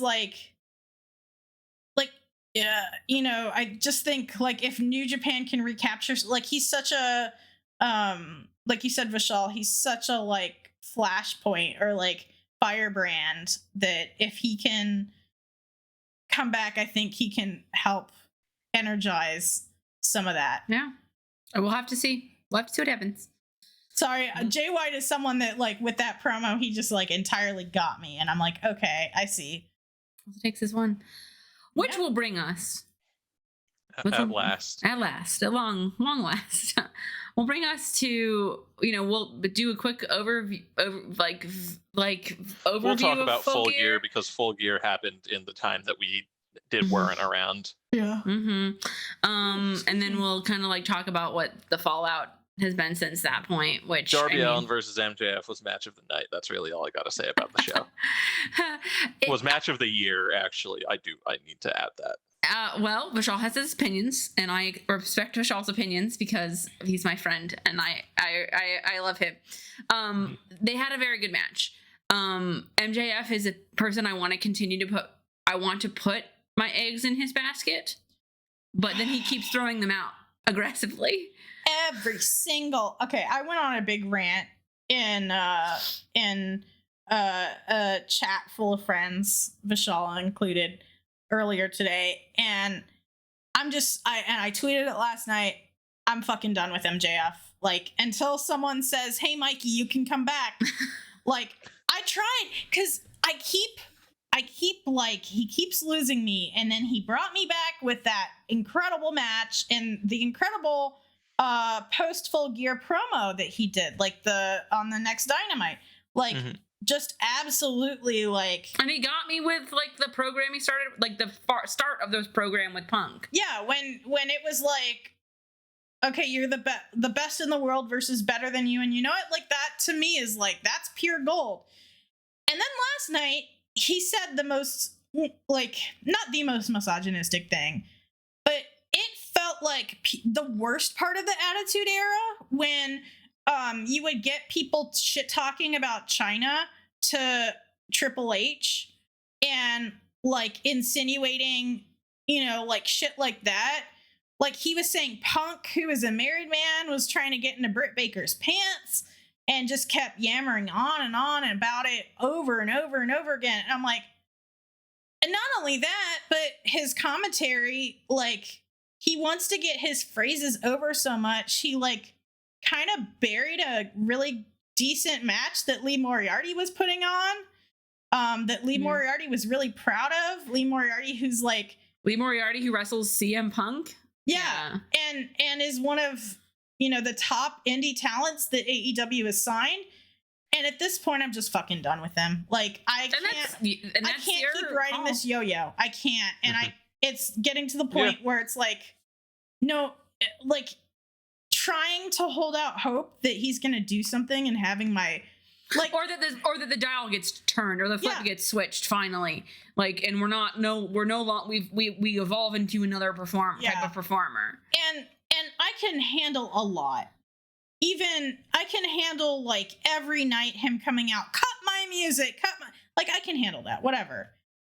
I can't deal with misogyny. Like, I just can't, you know, like, I've watched some of the Attitude Era Unless stuff. Britt Baker's going to come out and deck him in the face, yeah, I can't deal with it. But I don't want her to be involved. Like, why should she be involved in a feud with people that she really has no relationship with other than working at a company and Punk wanting to get her over?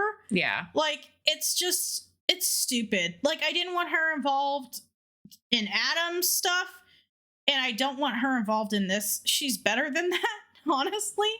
And I just, like, we don't need to be using women as a lever in, like, disputes that don't involve them. Cut my music, he says, after the lever was already cut. And, like, I know Punk brought Britt Baker up and said she should be the fourth pillar. He was right. He's not wrong, is the thing. Like, I think, like, saying the four young pillars of AEW is a very artificially contrived thing anyway, and not including any women in it is not great. So yeah, that's where I'm at.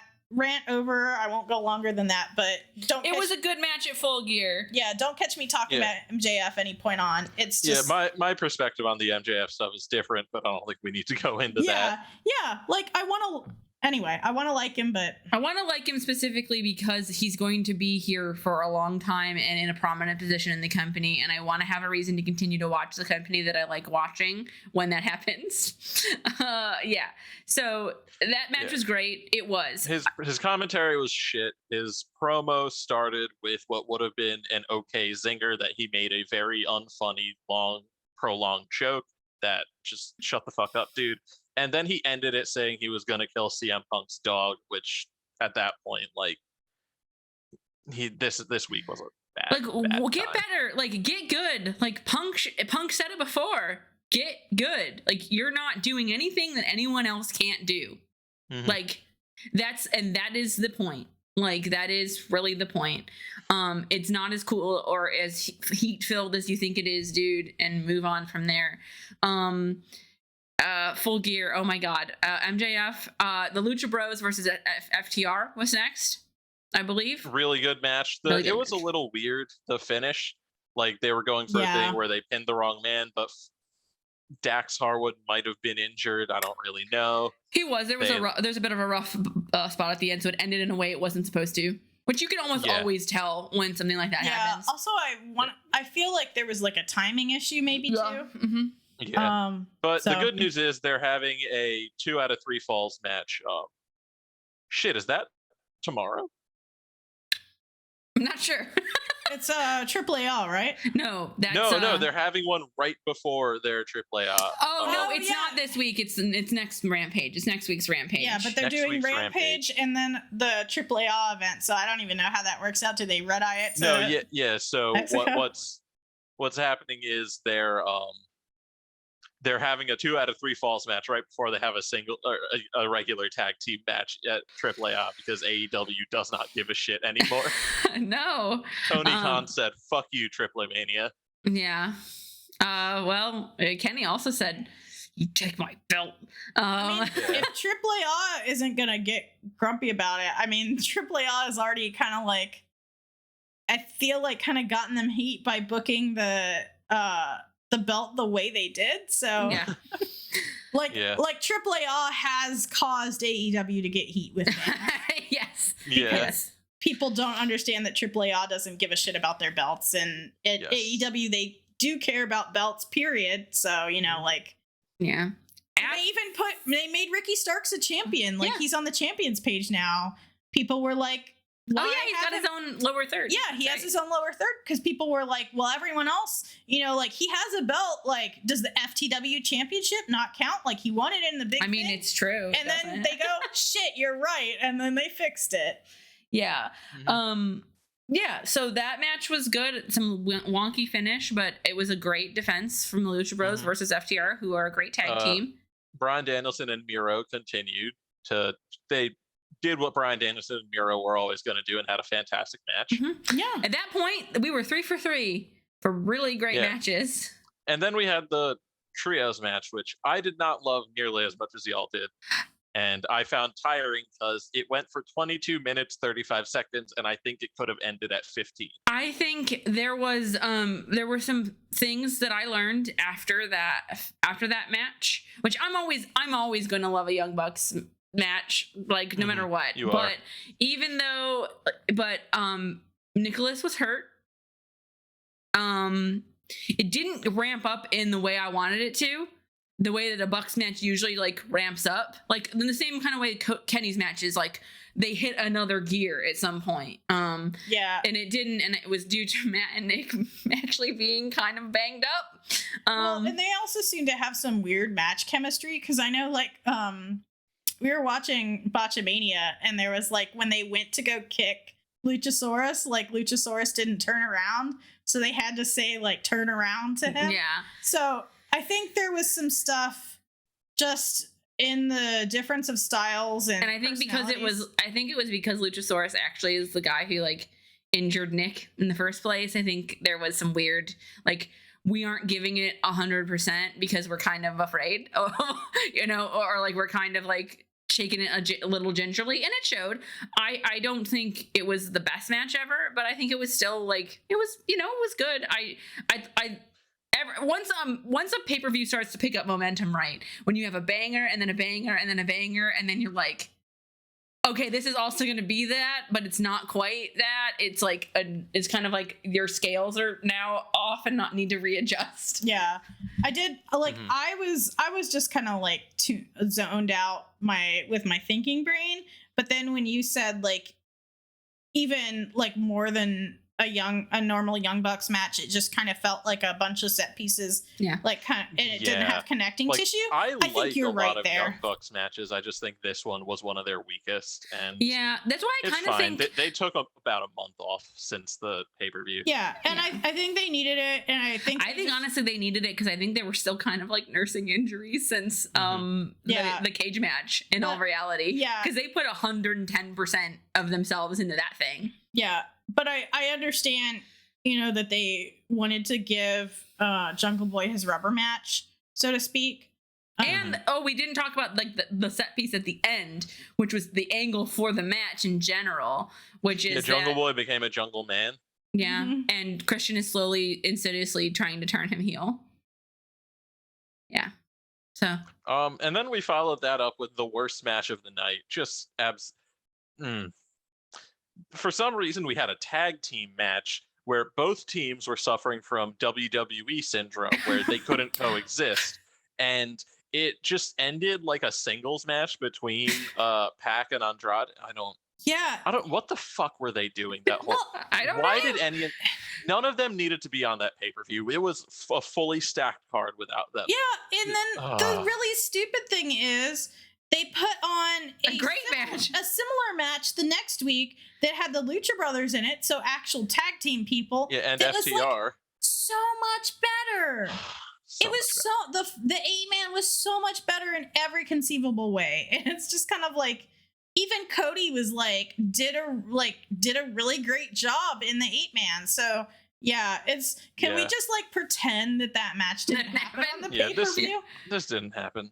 And then it was also followed up by another match I thought was mostly disappointing with Britt Baker versus Ty Conte, where they kept building this whole thing as like, oh man, Ty Conte's a real martial artist and Britt Baker's like toughest opponent. And Britt kicked out of literally every single one of Ty Conte's finishers, like not even a rope break or anything. She just like powered out of all of them. And the crowd then was dead. Yeah. I didn't it catch was- that, Vishal, but yeah, if that, I believe It's you, something and that that's bugs disappointing. me because I think finishers in general should be protected more than they are. Yeah. And I think Yeah. AEW's done a better job with that, right? Like they have the one winged angel. People don't kick out of the buckshot. Like Yeah. their finishers feel like they matter. And then Ty Conte hit literally everything she had, and Britt Baker just kicked out. And why? Yeah. And like I said, the crowd was dead, and that really That hurt. didn't help. That didn't help. Britt Baker and Roman Reigns are still the same character. Roman Reigns puts his finger up, Britt puts her finger down. It's the same thing. Doesn't. I'll leave it at that. Then we had what probably should have been. So if the Bucks were banged up, which they were, if there was anything like that, then you bring in the fun toys to kind of like break it up a bit.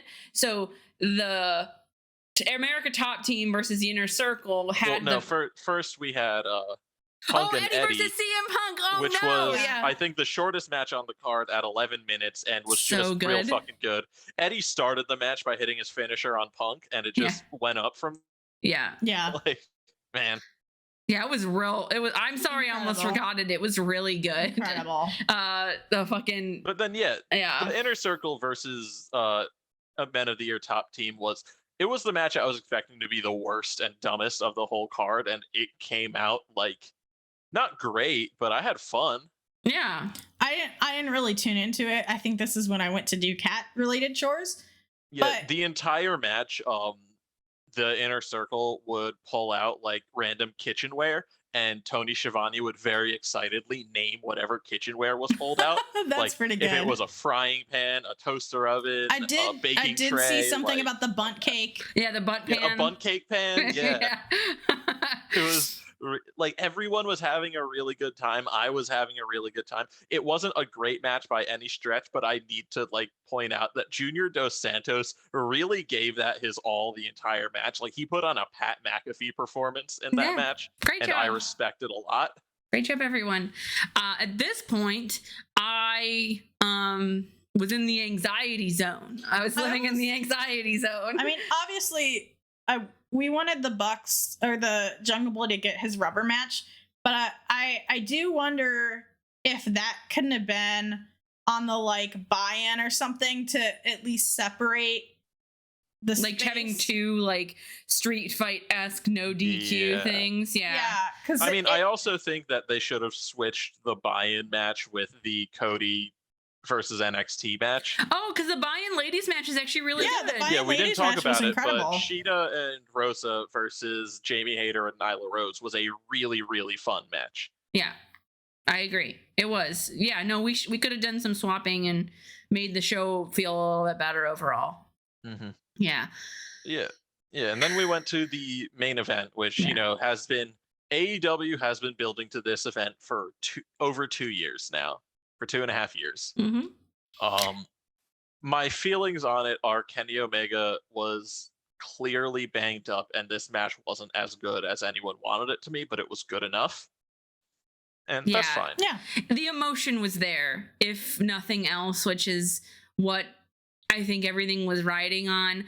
I think Kenny did a great job. I think that match is really good. I haven't gone back and watched it because Yeah, neither is Kenny.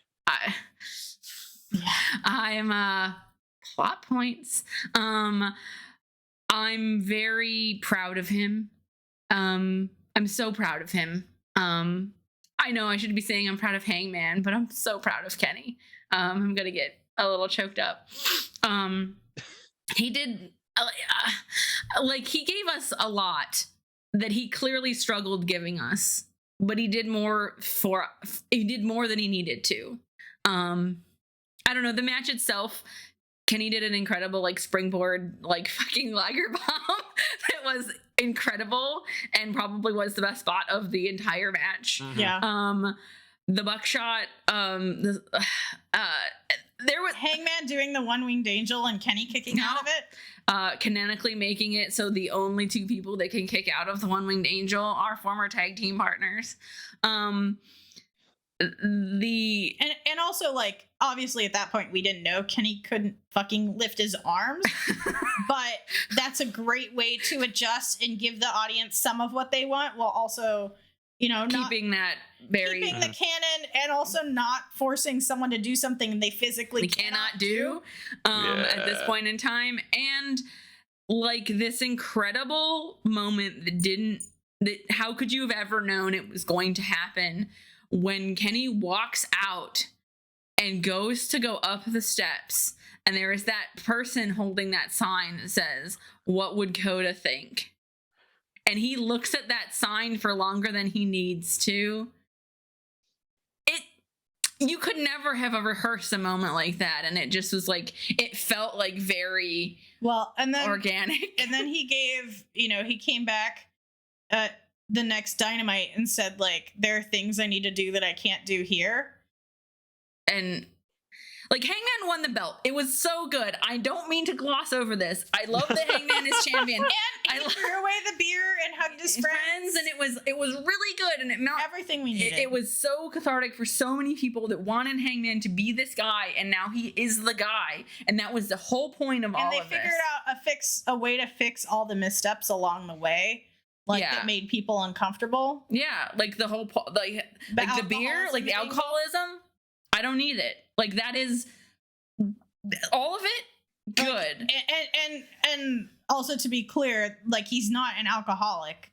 Yeah, like that. Which would we didn't even need to talk about like the go home angle, which was like incredible for that show. Like, I thought the go home angle was super good for that main event, but Kenny's broken. He needs to be fixed. More ways than one.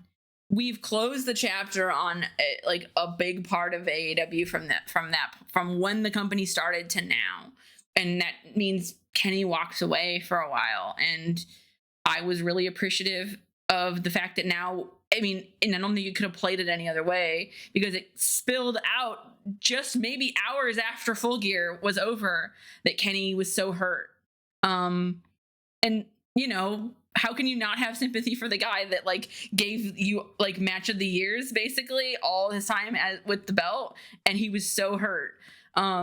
So how could you not be sympathetic towards a man, even if you're supposed to hate him? But we didn't talk about it, but the moment with the Bucks and Adam and Matt basically saying, "Hey, Hangman, it's you, and you got to help Kenny because he can't help himself. Take that belt off of him."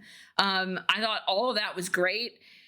I can't wait for Kenny to come back as another character, like as somebody who's like, I can't wait for him to get better. And get the surgery. Get the surgery you need. Like, taking the belt away is like unequipping the bad item that's cursing you. Like, get it away. Kenny doesn't no more. Get it off.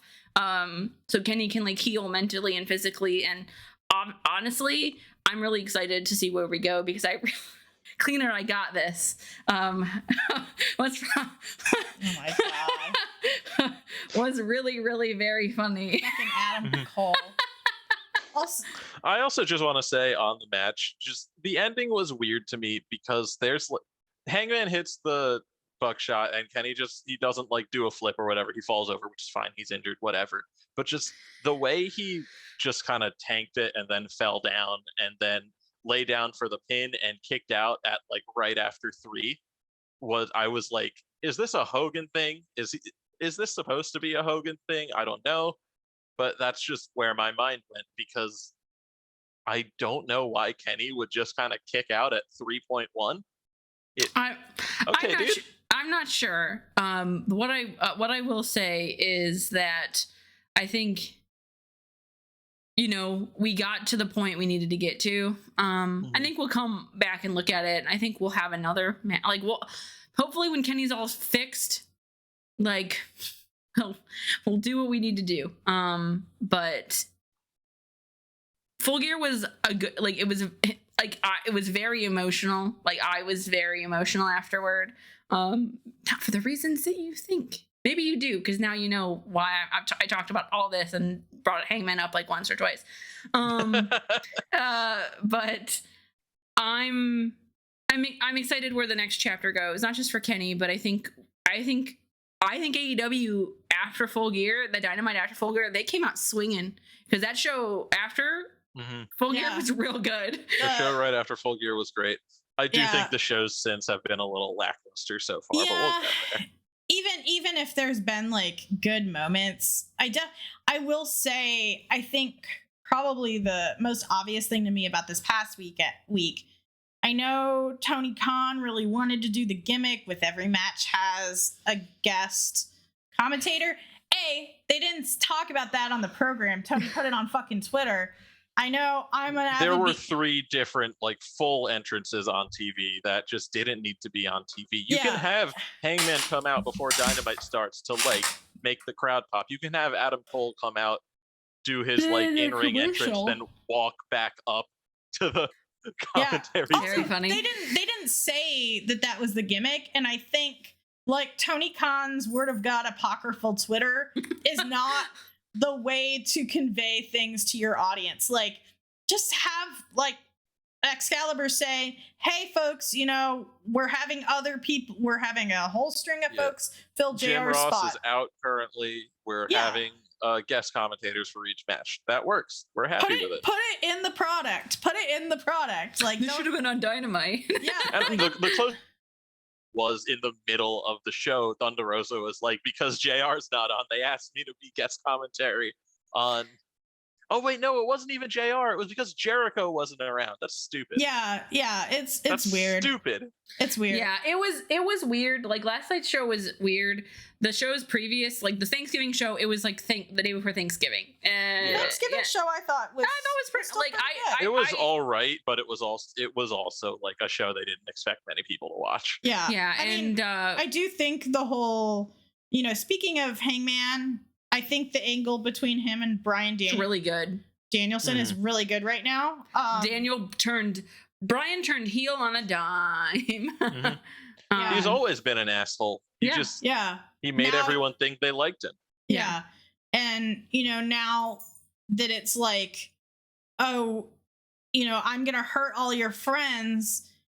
And now, especially that the show is booked at Winter is Coming, it's like, okay, we legally can't have our blow-off match until then, so I'm just going to keep hurting your friends, and twisting that knife in. And he's going to beat the shit out of John Silver in Long Island. It's going to be brutal. Yeah. God, and fucking Colt literally losing a tooth. Like, Jesus. That was gnarly. Yeah, I'm not as hot on Colt Cabana as I once was for a plethora of reasons, but dental problems, I've never had them. I never want to. I don't want to know what it feels like to lose a tooth. Yeah. I knocked into a fucking thing at IKEA once, and I thought I lost a tooth, and that's the closest I've ever gotten.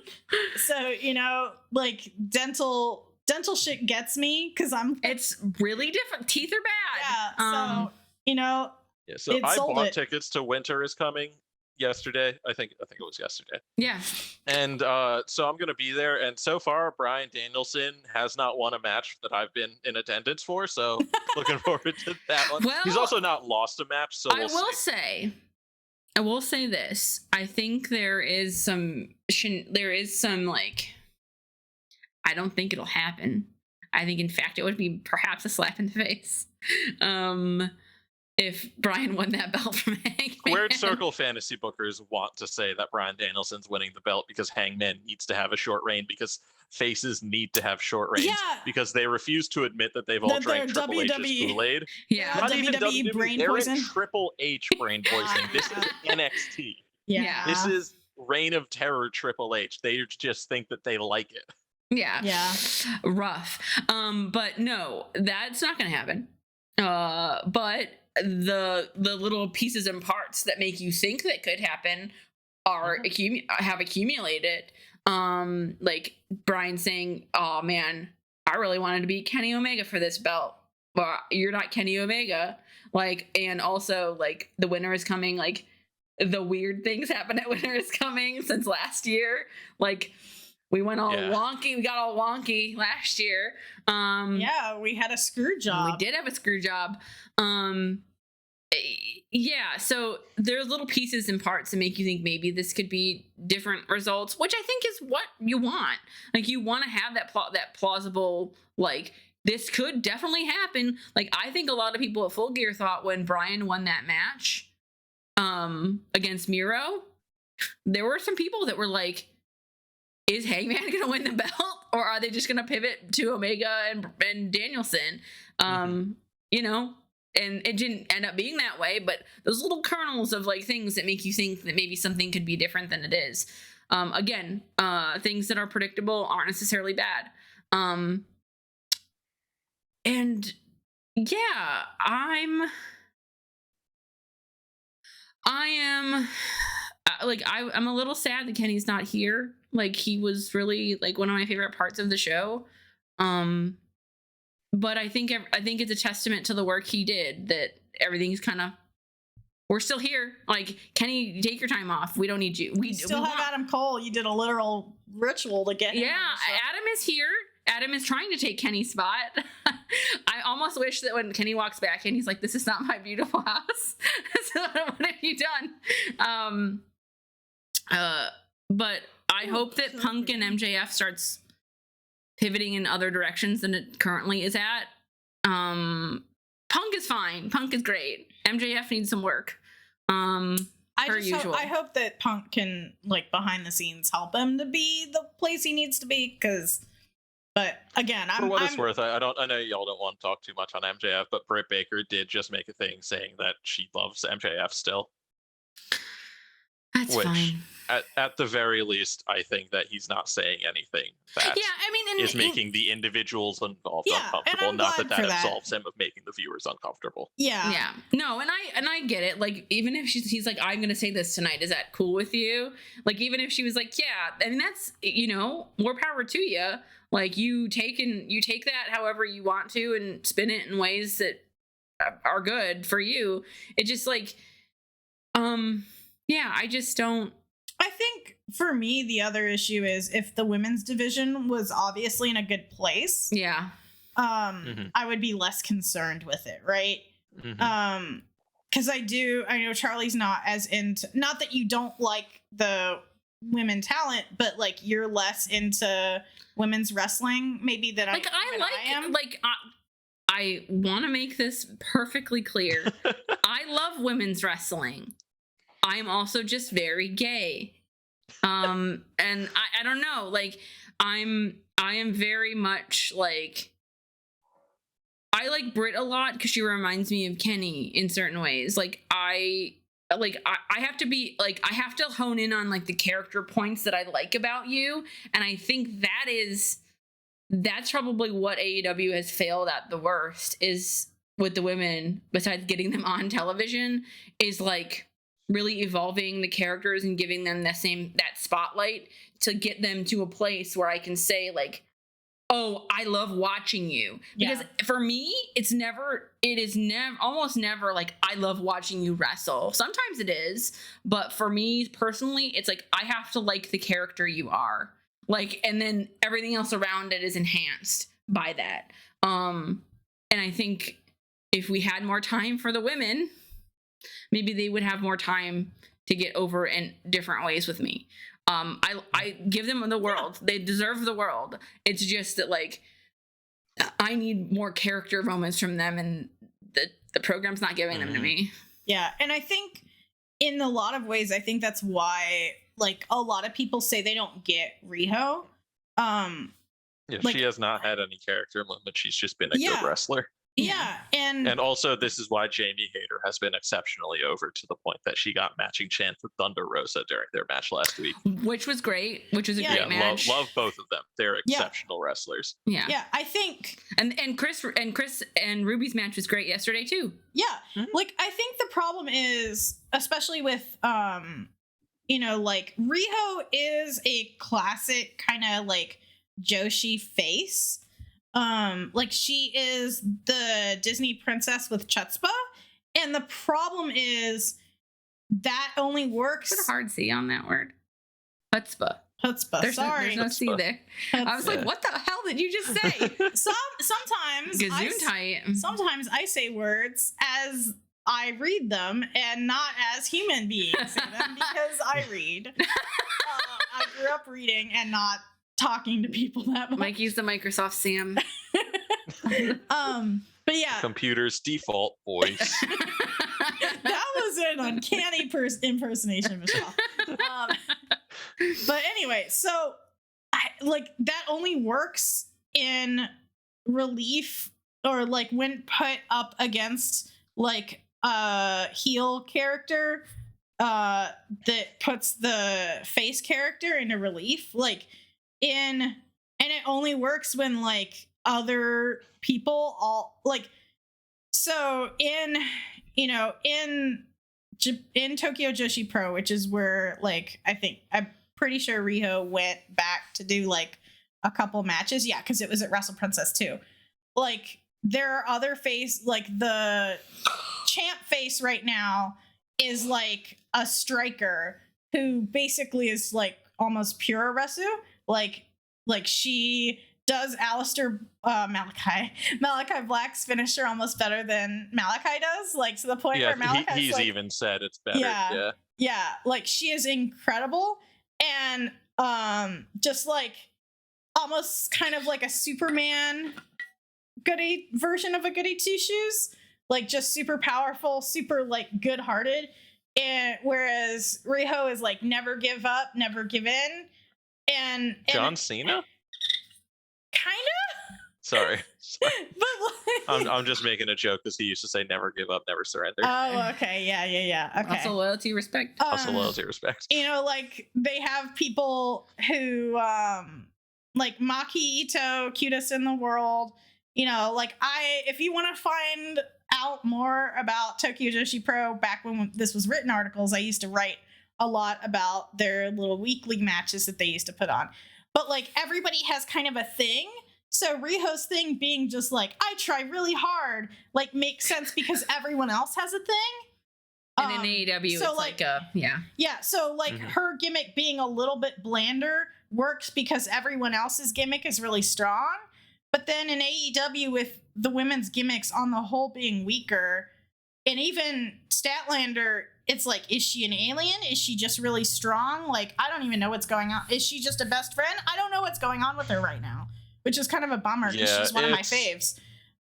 It's rough for Statlander right now. I think, because Tony Khan, there's been things that Tony Khan just doesn't like that kind of like out there supernatural stuff. He doesn't like the alien stuff. So he tries to clamp it down, but that means that Chris is just kind of a weirdo who pretends she's an alien, and that's worse. Yeah. Like, I hope he can see how that's worse. She is strong, though. It's worse. But the thing is, if it was like, yeah, you know, I was just pretending to be an alien because I didn't know how to interact with people. Like, I didn't know how to be a person. And now I'm finding myself because I have friends. Like, if you just put that on the show, that makes things. And that is the one thing where I will say NXT 2.0 is doing a good job, because at least they tell you what they want you to think the characters are. Oh, they are so explicit about who everyone is. But right. I think in regards to that specific solution for Chris, I think her problem is she doesn't want to stop being the alien. Oh, no, I totally don't blame her. Outside of AEW, she wants to still be like, I'm an alien. Boop. I don't blame her. Like, it's like, that's what got her where she is. It's like, you know, shaving Adam Cole's head and making him a manager. Like, why would you ever do that? Like, oh, you can't do the Bebe anymore. Well, I spent my whole career doing the Bebe. Like, that would be stupid. So it's just like, it's just getting to a point where... I think the problem is a lot of Tony Khan's specific issues as a booker are hidden by the fact that a lot of his issues come at the expense of the women, and he just doesn't book them. Yeah. So when he does book Chris Statlander, when he does book a lot of the women, it's just like Abaddon, it's like, this could be done better. This should be done better. Yeah. We'll get there, I hope. And I think so. I think this comes as on the precipice of perhaps coming into other women who would perhaps come to AEW. Can you imagine Ember Moon not having the I'm a werewolf gimmick? Well, I mean, here's the thing. Even though she was a werewolf, excuse me, in NXT, like it was like all trappings, right? It wasn't like it wasn't necessarily I don't like think she even has that gimmick. She just kind of dresses like a wear. That all of Ember Moon's thing in WWE specifically, I don't know enough about it being outside of WWE. Yeah. But Ember Moon specifically, tonight. I'm sorry. His issue, or Ember's issue, sorry, her issue is that, like, same thing as Chris Statlander. They don't want to commit to anything. They'll like say cool things about her. They'll have her have great matches, but then like they don't explain why she dresses that way or like what she is. Mm-hmm. Yeah. It's I want to get there. Like I want to get there. I want to invest in the women the way that I want to invest in the men. Like I want there to be a person that I'm just like, like the closest person I think I was like that with, as far as like a woman is concerned in wrestling, was probably Rhea before they brought her to the main roster. Like I really liked Rhea, like because I thought she looked really rad and like did really rad things and like kind of had this like spirit about her that like I like, it was engaging to me, and I was like, women's wrestling, which is good. I love it. Like it is great. It's hard. Like it's hard for me to emotionally connect to for some reason. And that's just really because of the character stuff. Thinking of other things of note. The TBS tournament like has been on the whole very good. Like I do think a women's tournament, and also like most of the matches have been real strong. Yeah. It just like, what does suck for me is it's like, oh, our one women's match of the night will be the TBS tournament. It's like, no, that's not how it's supposed to work. Like, it's starting to come at expense of actual angles for the women. Yeah, or like the angles all revolve around the tournament, and it's like, even Jamie Hayter turning on Britt is now because of the tournament. Right. Yeah. I mean, it was going to probably happen sooner or later, but it's just and I'm still really enjoying that. Just like we all know she's not doing the DMD because she doesn't actually like Britt, but I love to still say it's because in England they call it DDS. Yeah, so it's literally not a degree to her. She doesn't know. She just doesn't know. The one other thing I'll mention storyline wise was when the Bucks and Adam said so long to Kenneth on BTE. Adam says, I got this for you. It's not on BTE. It was on the promo. No, it was on BTE when I'm talking about it. It's the Monster Energy. It's the Monster, yeah. Oh, He's like, I got this for you. Like, you did a great job. And, this is actually pretty good character stuff, because Kenny's like, hey, would it be weird if I just said that I'm kind of happy that Hangman won the belt? And, like, Adam's like, yeah, that would be really weird. And the Bucks are just like kind of listening and looking, and Adam's like, I got you this energy drink. And it's a Monster, like the same exact, like not the same exact one, but it is very reminiscent. And Kenny's like, oh, thank you for this, thank you. I don't need to drink it now, do I? And Adam was like, well, we were kind of going to do a toast to you. And he's like, okay, but like, I can just kind of raise it up. I don't have to like take a drink. And he's like, I'd be kind of upset if you didn't. And Matt and Nick are like in the corner, and like Kenny like cracks it open, and he just like very hesitantly takes a sip of it, and he just starts choking. And then after a while and then Matt looks right at Adam, and Adam's like, I swear I didn't do anything. And Kenny's like, it's okay, just went down the wrong pipe.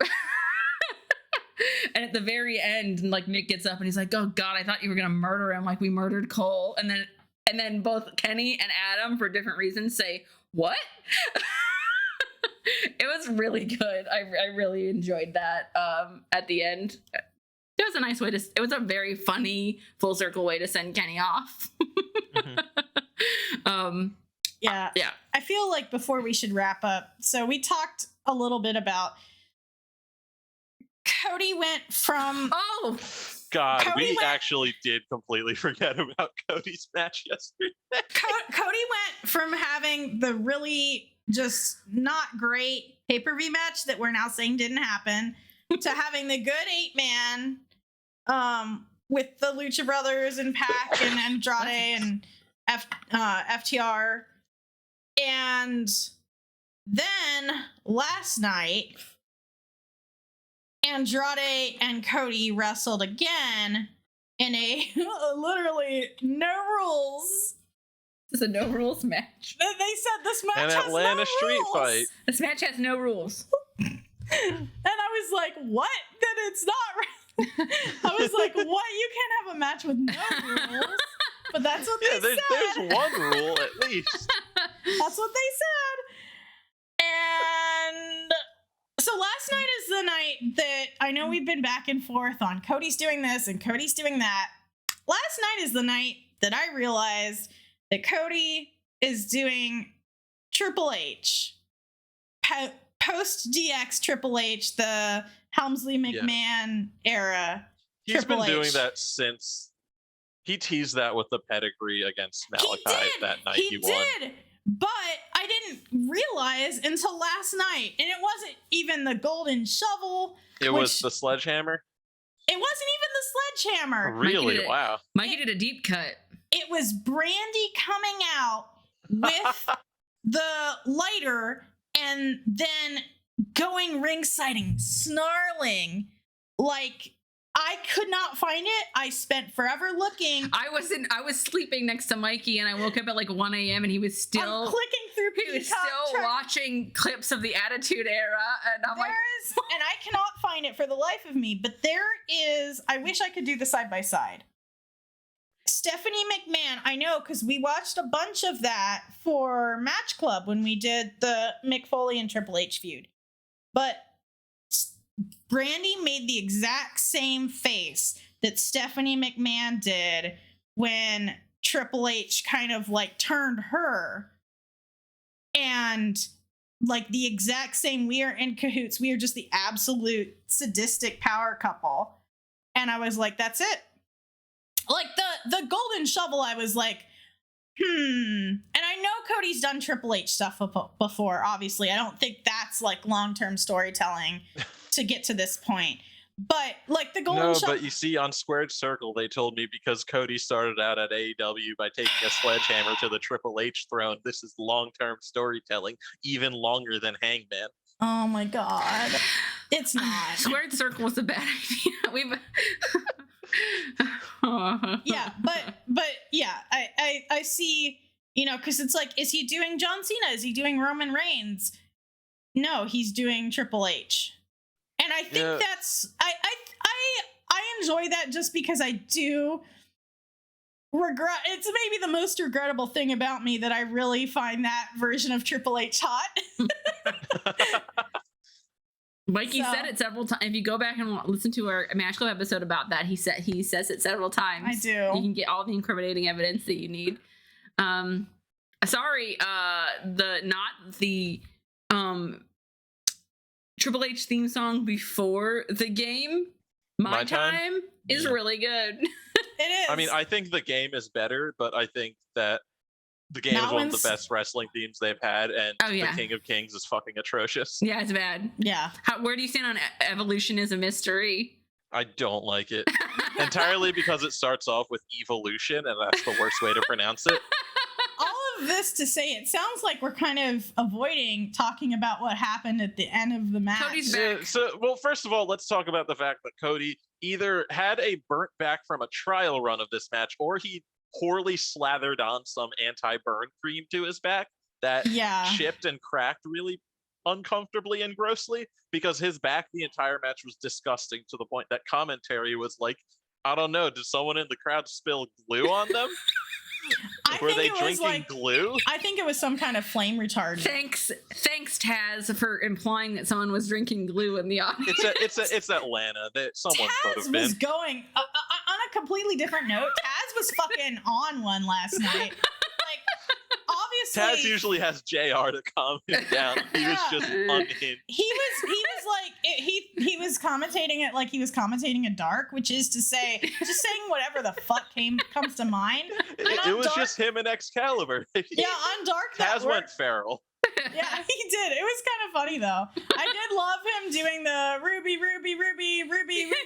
so like on national TV, because usually he only does that on Dark.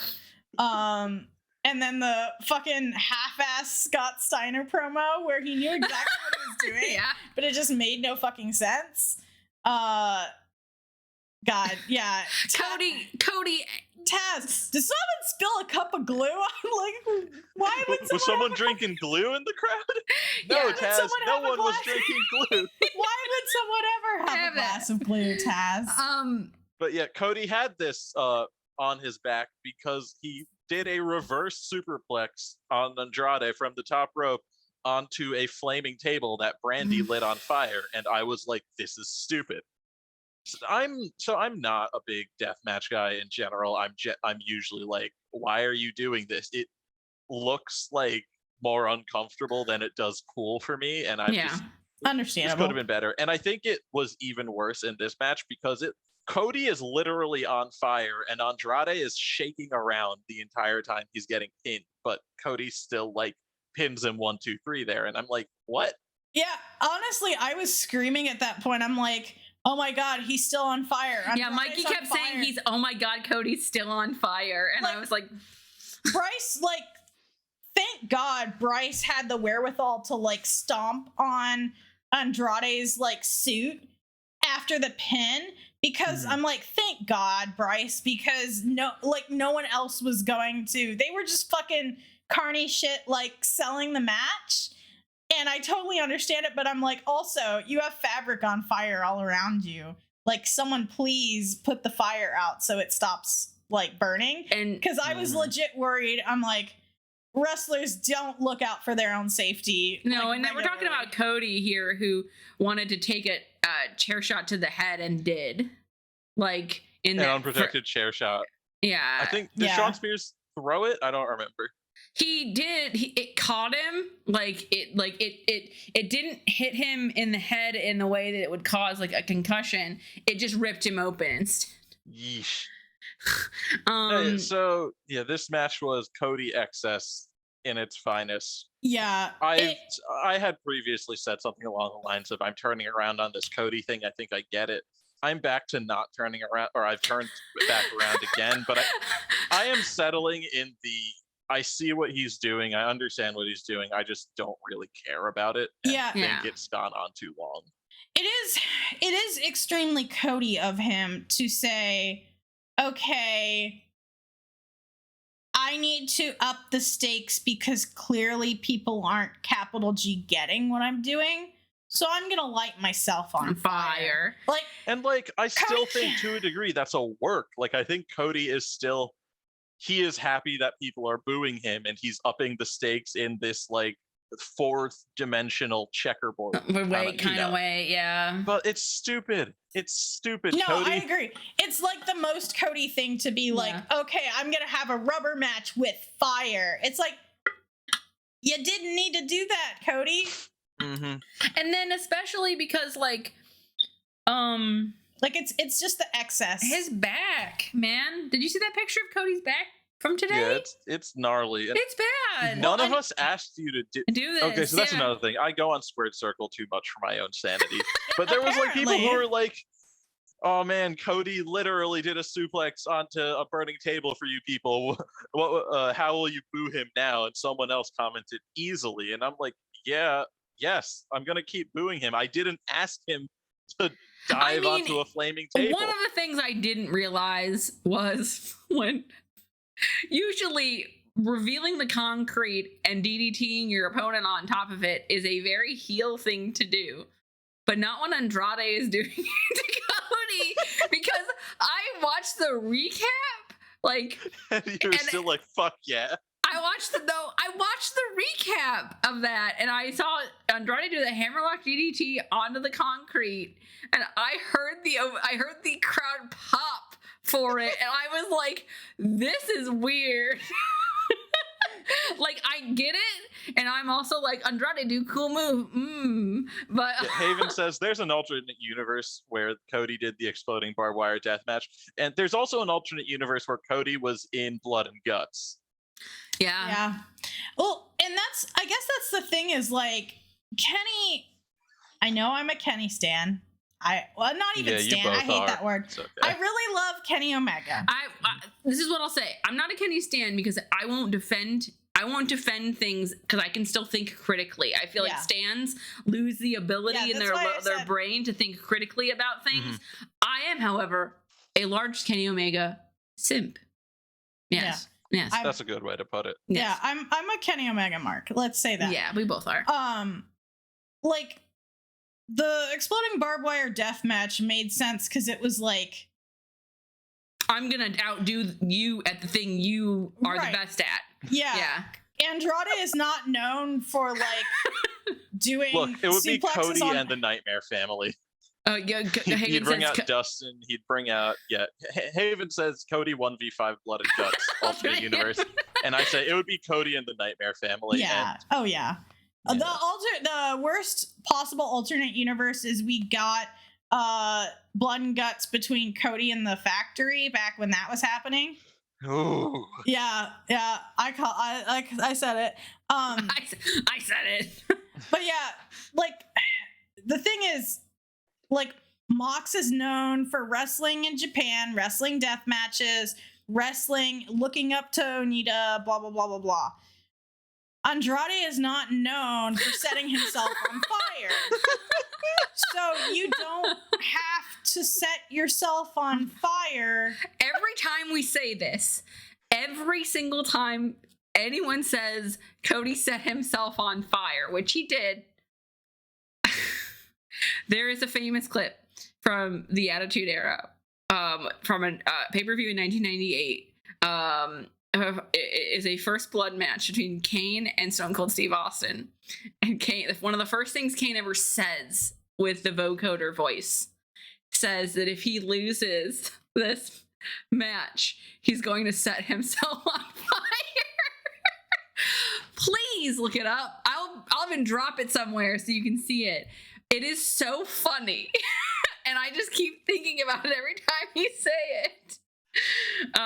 But Cody didn't have to do this. I don't know if it'll endear anyone to him more than they already were, especially if we're going in a direction where we're not supposed to be endeared to Cody.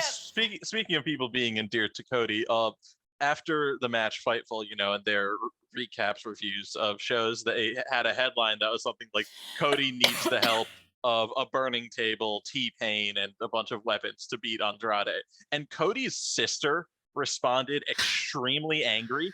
Like, oh my God. Basically, you don't actually understand, blah, blah, blah. I can't wait for you to put out another PSA about bullying wrestlers when another one dies. That's what she said. Woof.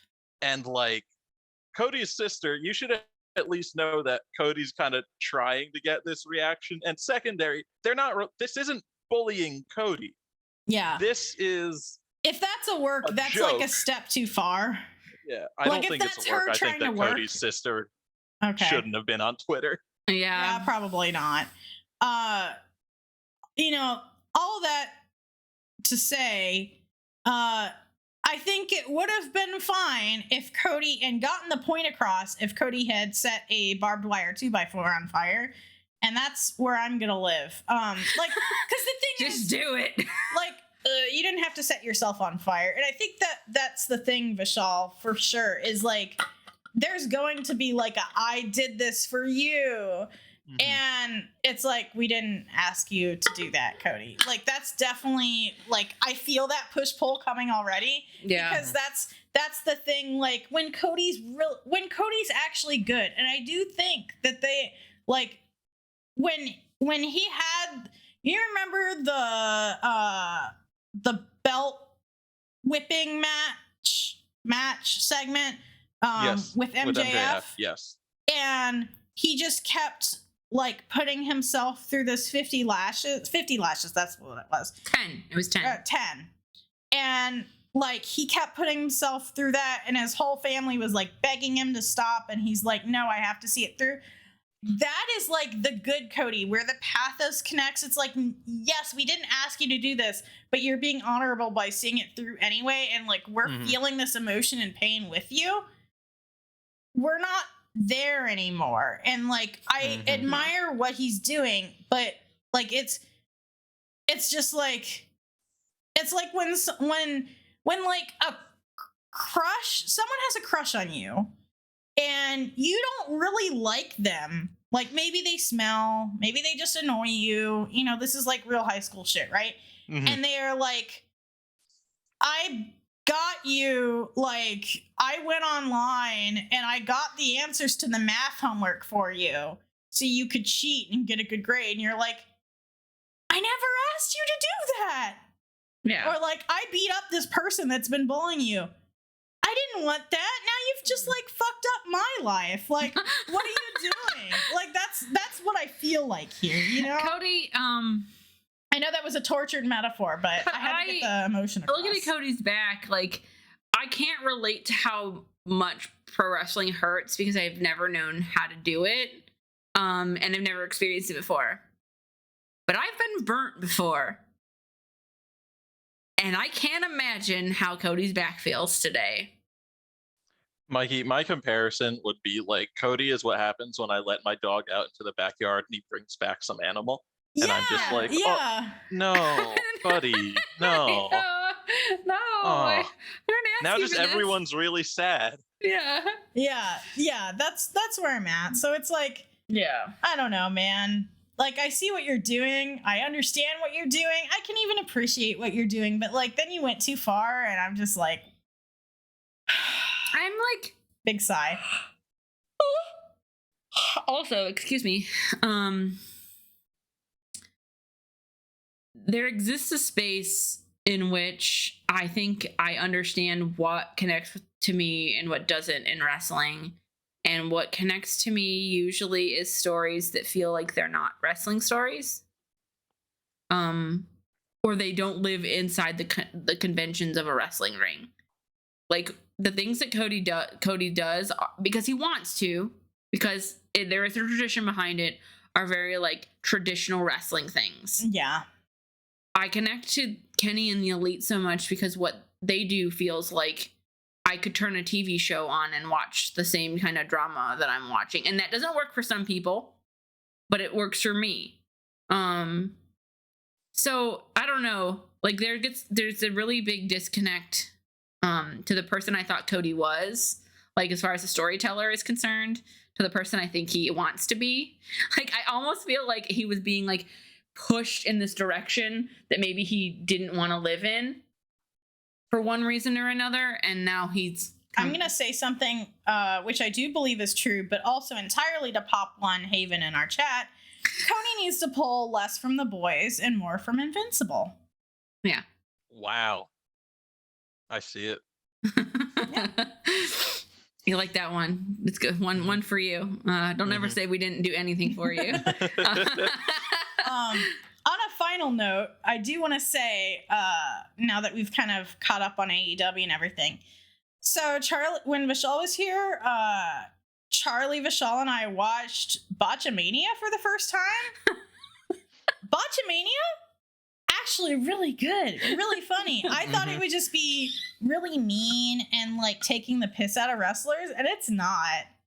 It's like a combination of a bunch of memes that make me laugh. And that's all I'm looking for. Sometimes it is just a compilation of botches, but then sometimes it's just Simpsons clips with wrestlers' faces overlaid, and that's perfect. And then there was one, I don't know if you watched the one for this week, Vishal. I haven't yet. It had, okay, I gotta tell you, it had the clip with the egg, but the egg had a JPEG of the oddball from Halo superimposed, and it's like, Vince McMahon has the ball, and everyone's like, and then they did, yay, like the grunts happy birthday, and it was really, like, Charlie and I just paused it and laughed for like a solid 2 minutes.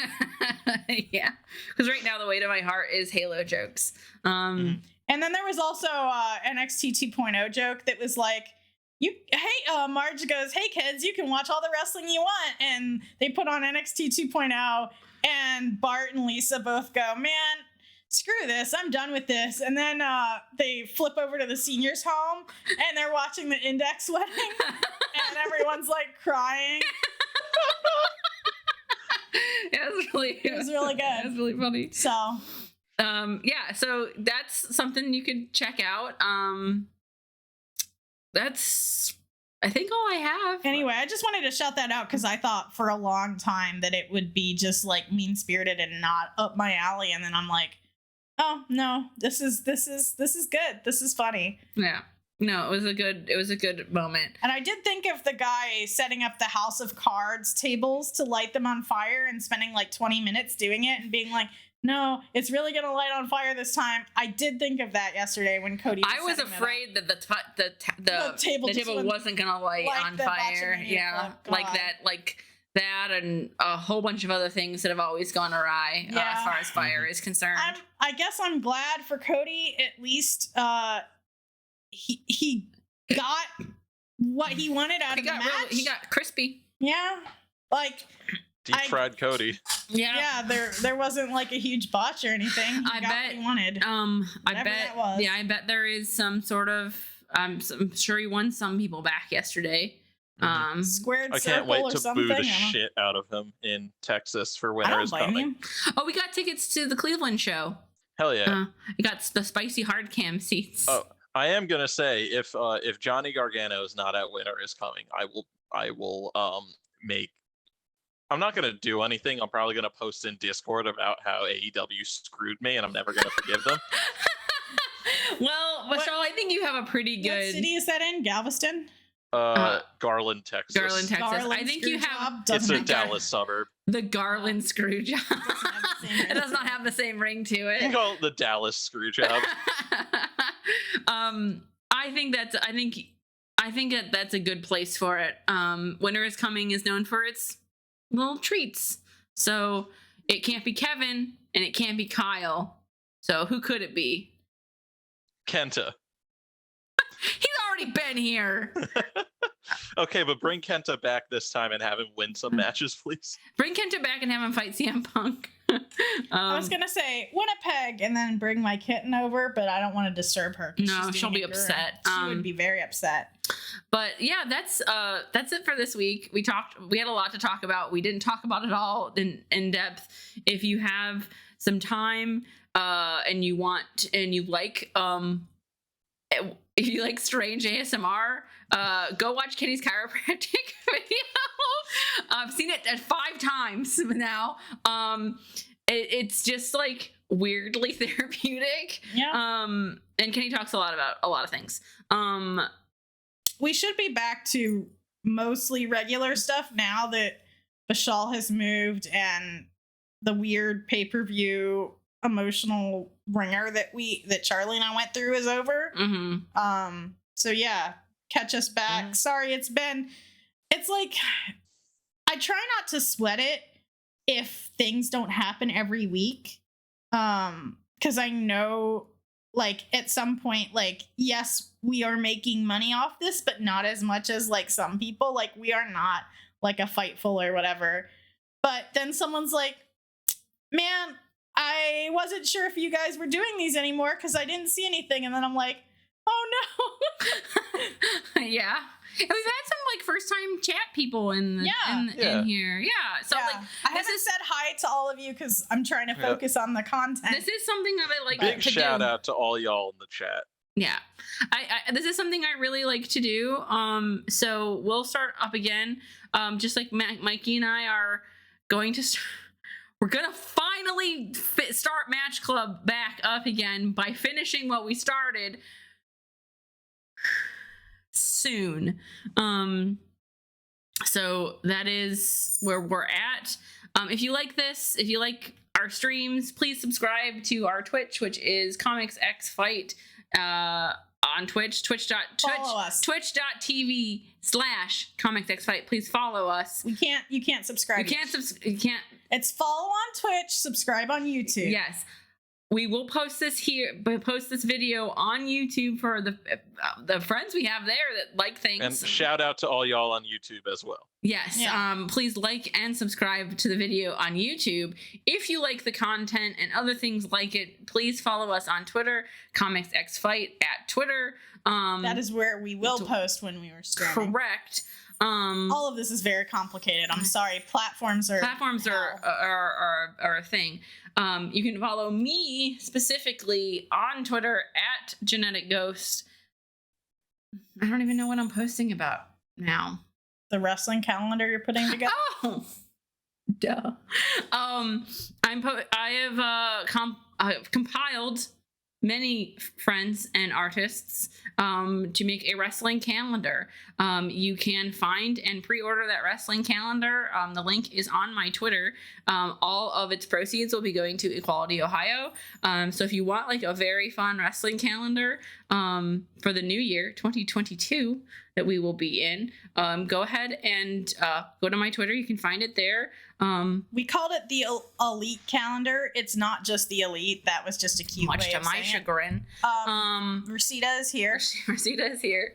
You can see his tail. And he's going to sit on the keyboard for some reason. Anyway, you can find me there doing that. Go ahead, Mikey. You can find me on Twitter at quantum ... where I post pictures of the little fuckers that are in front of us right now, and also post occasionally about other things I'm doing, such as writing, and eventually I will tabletop role-playing game. Resita, you cannot join Twitch chat. You are not 13 years old.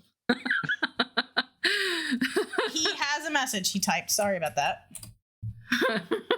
All right. He's a big dum-dum. What can I say? Vishal. You can follow me at Vigula87. Don't follow me unless you're gonna at me with shit. I get big brain juice from getting Twitter notifications, apparently. Give me those. Oh no, every day. That's bad brain juice. That is a lethal injection of serotonin. Yeah, it's not great. No. All right. But also at me on Twitter, cowards. Yes. Send Vishal all your pictures of Johnny Gargano. Yeah. All of them. Anyone you can find. It doesn't matter. Send me pictures of Finn Balor. Those are just for me. Yeah, those are just for Vishal. I know how to crack his icy heart, which is love. Also, thank you, Lav, for the kind words as always about Match Club. Yeah, we will come back. Match Club has been like a thing where we need to watch a lot of content. I spent just as a quick aside, I spent way too long optimizing the WordPress for superkick.party, which is our... Don't sue me. Don't sue me. Don't sue me. Give us money instead. We'll give you the URL. We'll give you the URL. I don't even need money. I'll just fucking give it to you. Yeah, honestly, if they just contacted you through a lawyer, I think you would give it to them. No, not even a lawyer. Just message me over Instagram. You already like my stuff over there. Yeah, but for real, WordPress is hell. Also, I just gotta say. Yeah, true. I don't know how. I believe you. But yeah, no. That's our other wrestling venture. That talks about feuds and stuff. From fight to feud to back and back again. Thank you. Thanks for messing up the catchphrase. Eventually y'all will have me on for DIY and all. Yes, absolutely. I'll be good with the world once we tackle the large emotional gash that is finishing Okada Omega. So God, I wish you could autograph a website.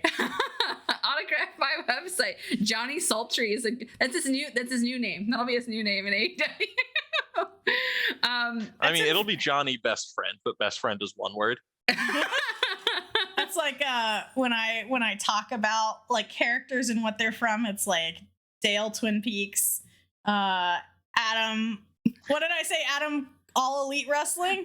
Adam Superkick. Adam Superclick. That's right. My favorite wrestler, Adam Superkick. Yeah. Anyway, I think we're getting a little delirious. Yeah, a little. All right, everyone. Thank you very much for joining us. Next week we will be here as well. Have a good rest of your weekend. Bye. Rest of your week.